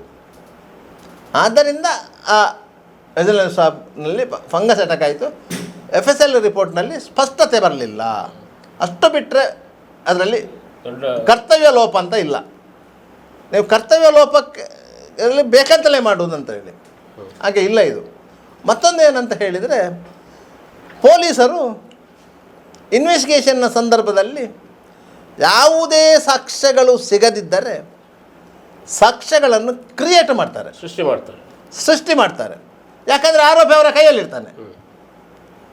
ಈಗ ಸಂತೋಷ್ ರಾವೇ ಆರೋಪಿ ಅಂತಾದರೆ ಆತ ಅವರ ಕೈಯಲ್ಲಿದ್ದ. ಆ ಸಂದರ್ಭದಲ್ಲಿ 14ಕ್ಕೆ ಅವನನ್ನು ಕೋರ್ಟಿಗೆ ಪ್ರೊಡ್ಯೂಸ್ ಮಾಡಿದ್ದು, ಮತ್ತೆ 2 ದಿವಸ ಕಸ್ಟಡಿಗೆ ತಗೊಂಡಿರೋದು. ಅಂದರೆ 15-16ರವರೆಗೂ ಆತ ಪೊಲೀಸರ ಕಸ್ಟಡಿಯಲ್ಲಿದ್ದ. ಅಲ್ಲಿವರೆಗೆ ಅವರಿಗೆ ಸಾಕ್ಷ್ಯವನ್ನು ಸೃಷ್ಟಿ ಮಾಡುವುದಿದ್ದರೆ ಮಾಡ್ಬೋದಿತ್ತು. ಸಂತೋಷ್ ರಾವ್ನ ಸ್ಪರ್ಮನ್ನು ರಿಲೀಸ್ ಮಾಡಿಸಿ ಅದನ್ನು ಸೌಜನ್ಯಳ ಡ್ರೆಸ್ಸಿನ ಮೇಲೆ ಹಾಕಿ ಅದನ್ನು ಡ್ರೈ ಮಾಡಿ ಪ್ಯಾಕ್ ಮಾಡಿ FSL ಕಳಿಸ್ಬೋದಿತ್ತು. ಕಳಿಸಿದ್ರೆ ದೊಡ್ಡ ಸಾಕ್ಷ್ಯ ಆಗ್ತಿತ್ತು. ಅದು ಸಾಕ್ಷ್ಯ ಆಗ್ತಿತ್ತು. ಸೌಜನ್ಯಳ ತಲೆಕೂದಲನ್ನು ಕಿತ್ತು ಇವನ ಉಗುರಲ್ಲಿಯ ಇವನ ಎಲ್ಲ ಹಾಕಿ ಅದನ್ನು ಸಾಕ್ಷ್ಯವಾಗಿ ಮಾಡ್ಬೋದಿತ್ತು. ಸೌಜನ್ಯನ ಆತ ಎತ್ತಿಕೊಂಡು ಹೋದಂಥ ಸಂದರ್ಭದಲ್ಲಿ, ಅದು ಮುಖ್ಯವಾಗಿ ಯಾರಿಗೂ ಗೊತ್ತಿಲ್ಲ, ಅದು ಎತ್ತುಕೊಂಡು ಹೋದಂಥ ಸಂದರ್ಭದಲ್ಲಿ ಆಕೆ ಆತನ ಬೆನ್ನಿಗೆ ಪರಚಿದ್ದಾಳೆ. ಆದರೆ ಆ ಬೆನ್ನಿನ ಗಾಯದಲ್ಲಿ ಆತನ ಉಗುರಿನ ಗುರುತು ಇರಲಿಲ್ಲ. ಯಾಕಂತ ಹೇಳಿದರೆ 4 ದಿವಸ ಆಗಿತ್ತು. 4 ದಿವಸ ಆದಲ್ಲ, ಶರ್ಟಿನ ಮೇಲ್ಗಡೆಯಿಂದ ಪರಚಿದ್ದು, ಕೆಳಗಿಂದ ಮೇಲ್ಗಡೆಗೆ ಇತ್ತು. ಪೊಲೀಸರಿಗೆ ಆತನೇ ಅಪರಾಧಿ ಅಂತ ಹೇಳಿ ಕನ್ಫರ್ಮ್ ಆದದ್ದೇ ಆತನ ಬೆನ್ನ ಮೇಲಿದ್ದ ಗಾಯದಿಂದ. ಶರ್ಟಿನ ಹೊರಗಡೆಯಿಂದ ಪರಕಿದರೆ ಒಂದು ಅಚ್ಚಿ ಇರ್ತದೆ, ಅದು 1-2 ಗಾಯ ಆಗೋದಿಲ್ಲ, ಒಂದು ಮಾರ್ಕ್ ಇರ್ತದೆ, ಗುರುತಿರ್ತದೆ, ಅದು 1-2 ದಿವಸದಲ್ಲಿ ಮಾಯ ಆಗತ್ತೆ. ಇದು ಆಗಿರೋದು ಹಾಗೆ. ನಿಮಗೆ ಅವನೇ ಸೌಜನ್ಯವನ್ನು ಕೊಂದವ ಅಂತ ಹೇಳಿ ಐಡೆಂಟಿಫೈ ಮಾಡಿದ್ದು ಹೇಗೆ? ಯಾರಿಗಾದರೂ ಗೊತ್ತಿದೆಯಾ? ಇಲ್ಲ. ಗಲಾಟೆ ಮಾಡಿದ ಹಿಡಿದು ಕೊಟ್ಟರು ಅಂತಲ್ಲ, ಹಾಗೆಲ್ಲ. ಸೌಜನ್ಯನ ರೇಪ್ ಆ್ಯಂಡ್ ಮರ್ಡರ್ ಆಗಿರೋದು ಮಣ್ಣಸಂಕದ ಬಳಿ. ಅಲ್ಲಿಂದ 500 ಮೀಟರ್ ದೂರದಲ್ಲಿ ಆತನ ಡೇರೆ ಇತ್ತು. ಸಂತೋಷ್ ರಾವ್ದು ಡೇರೆ ಇತ್ತು. ಅದನ್ನು ಆತನೇ ತೋರಿಸಿಕೊಟ್ಟದ್ದು. ಆಯಿತಾ? ಸಂತೋಷ್ ರಾವ್ನನ್ನು ಸ್ಪಾಟ್ ಮಾಜರಿಗೆ ಕರ್ಕೊಂಡು ಬಂದಾಗ ಆತನನ್ನು ಇಳಿಸಿದ್ದೆ ಪೊಲೀಸರು ವ್ಯಾನ್ನಿಂದ. ಅಲ್ಲ, ಈ ನೇತ್ರಾವತಿ ಸ್ಥಾನಘಟ್ಟದ ಬಳಿ. ಅಲ್ಲಿಂದ ಆತ ಲೀಡ್ ಮಾಡ್ಕೊಂಡು ಹೋದದ್ದು ಪೊಲೀಸರನ್ನು. ಅಲ್ಲೊಂದು ಮರ ಇತ್ತು, ಆ ಮರದ ಬುಡದಲ್ಲಿ ಆತ ನಿಂತಿದ್ದ. ಇವಳು ಬರುವಾಗ ಅವಳನ್ನು ನಿಲ್ಲಿಸಿದ್ದ. ಆ ಸಂದರ್ಭದಲ್ಲಿ ಧರ್ಮಸ್ಥಳದ ಅನ್ನಛತ್ರದಲ್ಲಿ ಕೆಲಸ ಮಾಡುತ್ತಿದ್ದಂತಹ ಹರೀಶ್ ಏನೋ ಯುವಕ ಬೈಕಲ್ಲಿ ಬರ್ತಾ ಇದ್ದ. ಆತನಿಗೆ ಇವಳ ಪರಿಚಯ ಇತ್ತು. ಅವ ಬೈಕು ನಿಲ್ಲಿಸಿ ಕೇಳಿದ್ದಾನೆ ಏನು ಅಂತ. ಆಗ ಇವಳು ಹೇಳಿದ, ಅವರಿಗೆ ಅಡ್ರೆಸ್ ಕೇಳಿದ್ರು ಅಂತೇಳಿ. ಹೌದಾ ಅಂತೇಳಿ ಇವನನ್ನು ನೋಡಿ ಅವ ಉಜಿರೆ ಕಡೆಗೆ ಹೋಗಿದ್ದ. ಅದೇ ಸಂದರ್ಭದಲ್ಲಿ ಗೋಪಾಲ ಅಂತ ಹೇಳಿ ಒಬ್ಬನು ಆಗ ದಾರಿಯಾಗಿ ಬಂದಿದ್ದ. ಅವನು ಇವರಿಬ್ಬರಲ್ಲಿ ನಿಂತುಕೊಂಡದ್ದನ್ನು ನೋಡಿದ್ದ. ಅವನ ಕೆಲಸಕ್ಕೆ ಹೋಗಿದ್ದ. ಅದರ ಮರುದಿವಸ ಅಂದರೆ ಡೆಡ್ ಬಾಡಿ ಸಿಕ್ಕಿದ ಮರುದಿವಸ ಅಂದರೆ 11ನೇ ತಾರೀಕಿಗೆ ಸಂಜೆ ವೇಳೆಗೆ ಈತ ಧರ್ಮಸ್ಥಳ ಗೋಮಠ ಬೆಟ್ಟದ ಮೆಟ್ಟಿಲ ಮೇಲೆ ಕೂತಿದ್ದ. ಆ ಸಂದರ್ಭದಲ್ಲಿ ಮಲ್ಲಿಕ್ ಜೈನ್ ಮತ್ತೆ 3 ಗೋಮಠ ಬೆಟ್ಟಕ್ಕೆ ಹೋಗ್ತಾಯಿದ್ರು. ಕೇಳಿದ್ದಾರೆ ಇವನ ಹತ್ರ, ಏನು ಗೊತ್ತಂತ. ಅಲ್ಲಿ ನಮ್ಮವ್ರು ಯಾರೋ ಮೇಲೆ ಹೋಗಿದ್ದಾರೆ ಅಂತ ಹೇಳಿದ್ದಾನೆ. ಅವರು ಮೇಲೆ ಹೋಗಿದ್ದಾರೆ. ಈ ಮಲ್ಲಿಕ್ ಜೈನ್ ದೇವಸ್ಥಾನದ ಆಡಳಿತ ಕಚೇರಿಯಲ್ಲಿ ಕೆಲಸ ಮಾಡುವಂಥ ಹುಡುಗ.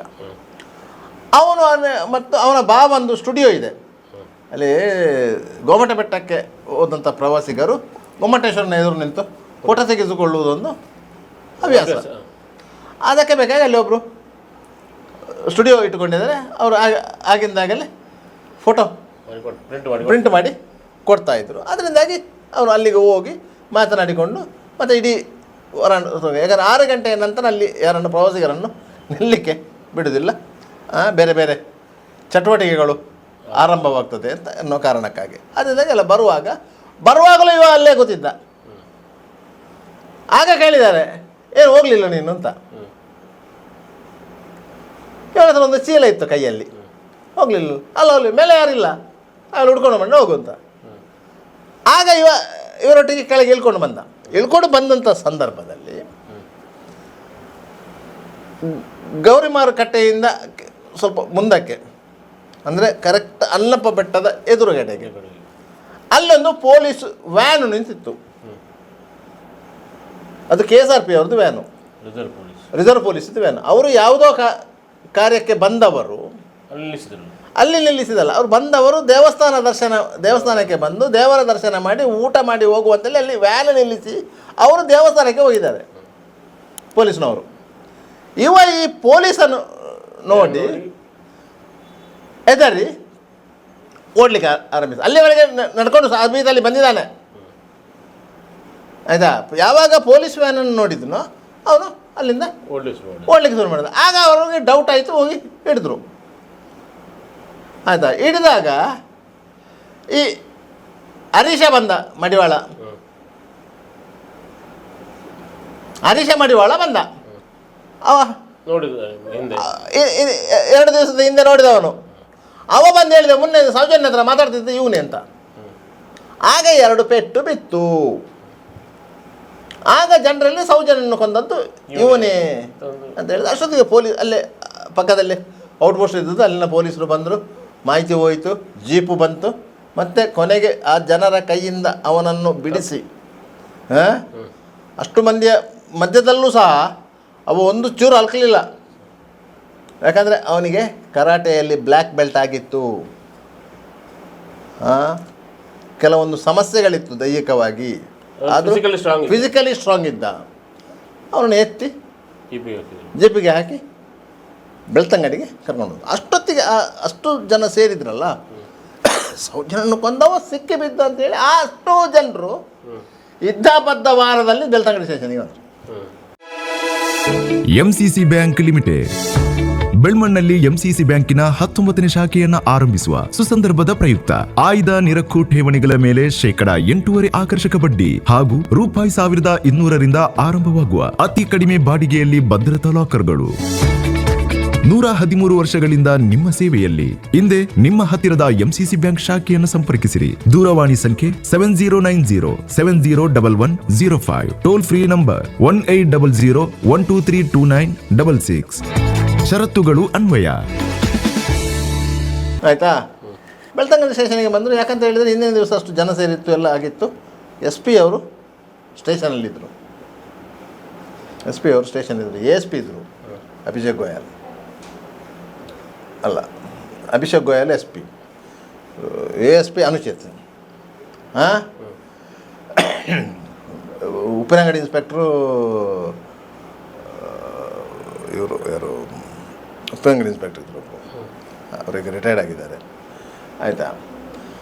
ಅವರು ಎಲ್ಲರೂ ಇದ್ದರು. ಜನರು ಬಂದಾಗ ಜನರನ್ನು ಸಮಾಧಾನ ಮಾಡಿದರು. ಇಲ್ಲ, ನಾವು ಅವನನ್ನು ಕರ್ಕೊಂಡು ಬಂದಿದ್ದೇವೆ, ಎನ್ಕ್ವೈರಿ ಮಾಡಬೇಕು ಅಂತೇಳಿ. ಈ ಕರ್ಕೊಂಡು ಬಂದ ಸಂದರ್ಭದಲ್ಲಿ ಒಬ್ಬರು ಹೆಡ್ ಕಾನ್ಸ್ಟೇಬಲ್ ಇದ್ದರು, ಸೀನಿಯರ್ ಹೆಡ್ ಕಾನ್ಸ್ಟೇಬಲ್. ಅವರು ಅವನ ಹತ್ರ ಕೇಳಿದ್ರಂತೆ ಅವಳನ್ನು ಹೇಗೆ ಎತ್ಕೊಂಡು ಹೋದದ್ದು ಅಂತೇಳಿ. ಸೈಡಲ್ಲಿ ಒಬ್ಬ PC ನಿಂತ್ಕೊಂಡಿದ್ದ, ಸುಮಾರು 62 kg ವೆಯ್ಟ್ ಇದ್ದಂಥ PC. ಅವನನ್ನು ಎತ್ತಿ ಹೆಗಲ ಮೇಲೆ ಹಾಕಿ ಒಂದು 10 ಹೆಜ್ಜೆ ಹೋಗಿದ್ದಾನೆ. ಅಲ್ಲಿವರೆಗೆ ಇವರಿಗೆ ಕನ್ಫರ್ಮ್ ಆಗಲಿಲ್ಲ ಇವನೇ ಅಂತೇಳಿ. ಅಲ್ಲಿ ಹರೀಶ್ ಮಡಿವಾಳ ನೋಡಿದ್ದಾನೆ, ಅಲ್ಲಿ ಇದ್ದಂತ ಹೇಳಿದ್ದಾನೆ ಅಂತ ಬಿಟ್ಟರೆ ಅದು ಪೊಲೀಸರಿಗೆ ಕನ್ಫರ್ಮ್ ಆಗಿರಲಿಲ್ಲ. ಅದರ ನಂತರದ ತನಿಖೆಯಲ್ಲಿ ಅದು ಗೊತ್ತಾಗಬೇಕಿತ್ತು. ಎತ್ಕೊಂಡು ಹೋಗಿದ್ದಾನೆ. ಆಗ ಇವರಿಗೆ ಗೊತ್ತಾಯಿತು, ಇದ್ದಾನೆ 100% ಇವನು ಮಾಡಿರೋದು ಅಂತೇಳಿ ಅಲ್ಲಿಂದ ಆತನನ್ನು ಒಳಗೆ ಹೋಗಿ ಅವ ಯಾರು ಅಂತ ಐಡೆಂಟಿಫೈ ಮಾಡಬೇಕು. ಅವ ಆರೋಪಿ ಅಂತ ಆದಮೇಲೆ ಅವನ ಐಡೆಂಟಿಫಿಕೇಶನ್ ಹಾಗೆ ಅವನ ಬಟ್ಟೆ ಬಿಚ್ಚಿಸಿ ನೋಡುವಾಗ ಅವನ ಬೆನ್ನ ಹಿಂದೆ ಉಗುರಿನ ಮಾರ್ಕುಗಳಿತ್ತು. ಅವನ ಮರ್ಮಾಂಗದ ಮೇಲೆ ಗಾಯಗಳಿತ್ತು. ಅದೂ ಅಲ್ಲದೆ ಆತನಿಗೆ ಈ ಹಿಂದೆ ಆದಂಥ ಕೆಲವು ಗಾಯಗಳು ಇತ್ತು. ಒಟ್ಟಿಗೆ 18 ಏನೋ ಗಾಯಗಳಿತ್ತು ಅವನ ಮೈ ಮೇಲೆ.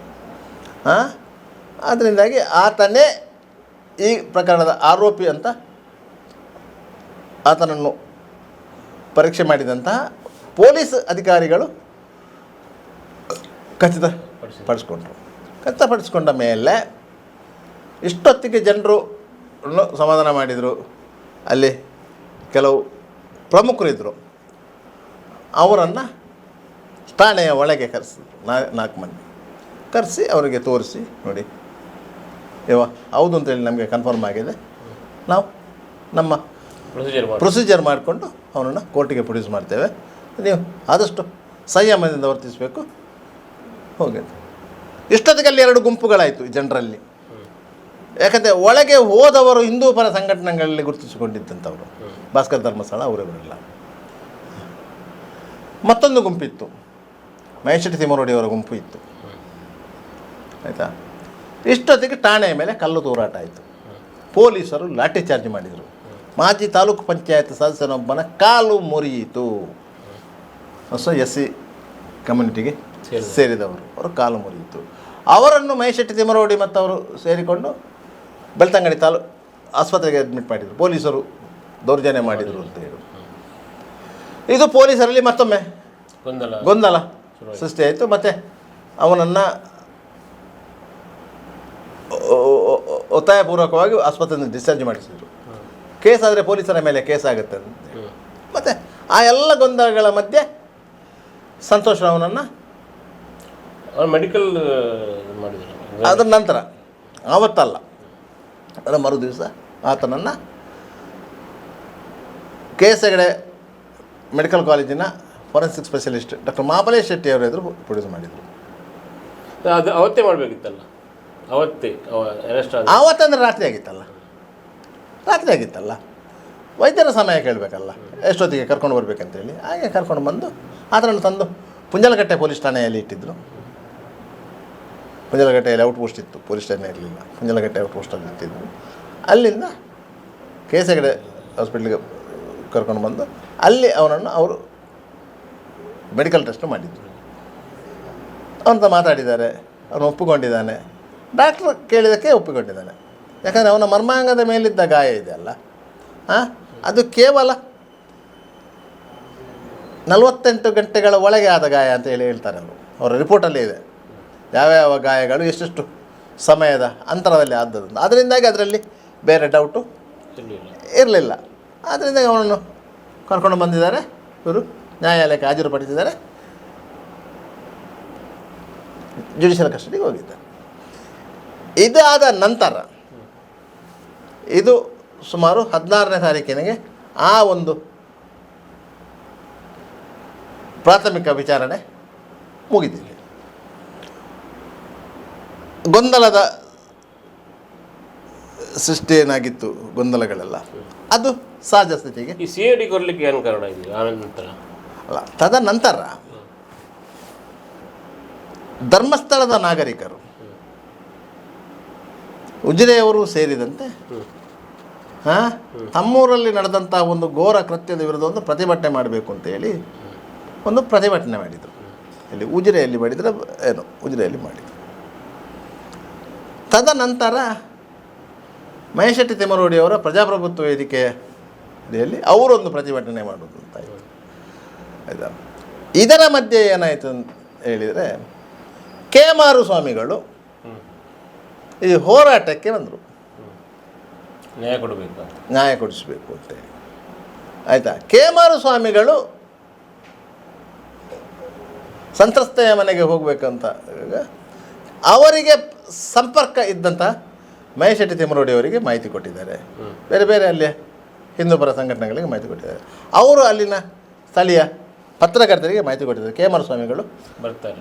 ಸಂತ್ರಸ್ತೆಯ ಮನೆಗೆ ಬರ್ತಾರೆ ಅಂತೇಳಿ. ಹಾಗೆ ಕೇಮಾರ ಸ್ವಾಮಿಗಳನ್ನು ಅವರ ಮನೆಗೆ ಕರ್ಕೊಂಡು ಹೋಯ್ತು. ಕರ್ಕೊಂಡು ಹೋದಾಗ ಅಲ್ಲಿ ಅವರು ಮಾತನಾಡಿದರು, ಅವ್ರಿಗೆ ಸಾಂತ್ವನ ಹೇಳಿದರು, ನಿಮಗೆ ನಿಮ್ಮ ಒಟ್ಟಿಗೆ ನಾವು ಎಲ್ಲ ಇದ್ದೇವೆ, ಅದಕ್ಕೆ ಹೇಗೆ ಆರೋಪಿ ಸಿಕ್ಕಿದ್ದಾನೆ, ಅವನಿಗೆ ನಾವು ಗರಿಷ್ಠ ಶಿಕ್ಷೆ ಆಗುವಂಥ ಪ್ರಯತ್ನವನ್ನು ನಾವು ಮಾಡಬೇಕು ಅಂತೇಳಿ ಅದಕ್ಕೆ ಅವರು ಒಪ್ಪಿದ್ರು. ಅಲ್ಲಿ ಸ್ವಲ್ಪ ಧನ ಸಹಾಯವನ್ನು ಮಾಡಿದರು. ಇಷ್ಟೊತ್ತಿಗೆ ಅಲ್ಲಿನ ಗೌಡರ ಏನೇ ಒಕ್ಕಲಿಗ ಸಂಘ, ಕುಶಲಪ್ಪ ಗೌಡರು ಅವರೆಲ್ಲ ನೇತೃತ್ವದಲ್ಲಿ ನಾವೊಂದು ಏನಾದರೂ ಒಂದು ಸಹಾಯ ಮಾಡಬೇಕು ಅಂತ ತೀರ್ಮಾನ ಮಾಡಿದರು.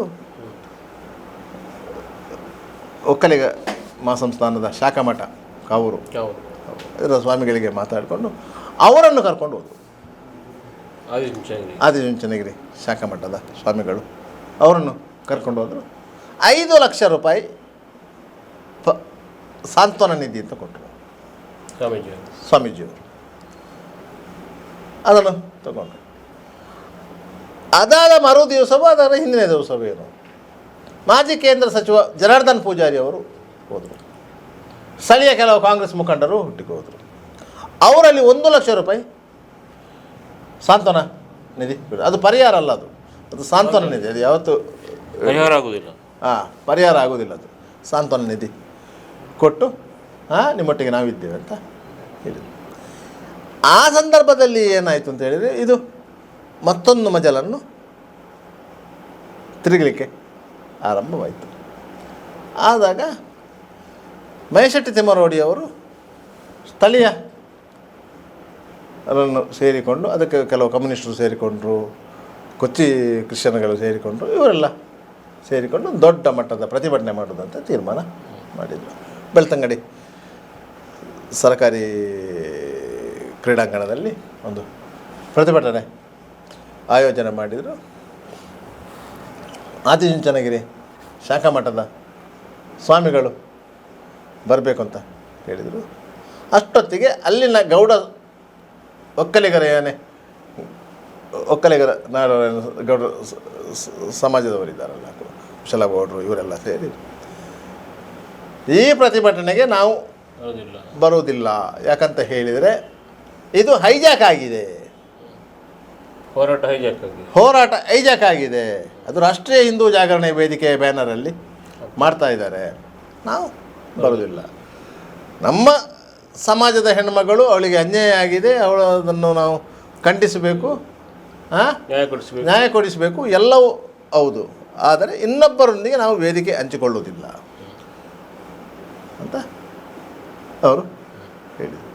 ಅಷ್ಟೊತ್ತಿಗೆ ಮಹೇಶೆಟ್ಟಿ ತಿಮ್ಮರೋಡಿಯವರು ಮತ್ತು ಯಾರೋ ಸೇರಿಕೊಂಡು ಆದಿಚುಂಚನಗಿರಿ ಮಠದ ಹಿರಿಯ ಸ್ವಾಮಿಗಳನ್ನು ಸಂಪರ್ಕ ಮಾಡಿ ಅವರಿಂದ ಶಾಖಾ ಮಠದವರಿಗೆ ಸೂಚನೆ ಕೊಡಿಸಿ ಇವರು ಆ ಸಭೆಗೆ ಬಂದರು.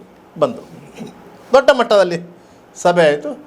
ಅಲ್ಲಿ 8 ಕಡೆಯಲ್ಲಿ ಸಾಂತ್ವನ ನಿಧಿಗಾಗಿ ಡ್ರಮ್ ಇಡಲಾಯಿತು, ಸ್ಟೀಲ್ ಡ್ರಮ್ 8 ಕಡೆಗಳಲ್ಲಿ. ಆ ಸಭೆಯ ಹಿಂದಿನ ದಿವಸ ಸದ್ಗತಿ ಕೋರಿ ಒಂದು ಹೋಮ ಮಾಡಲಾಗಿದೆ.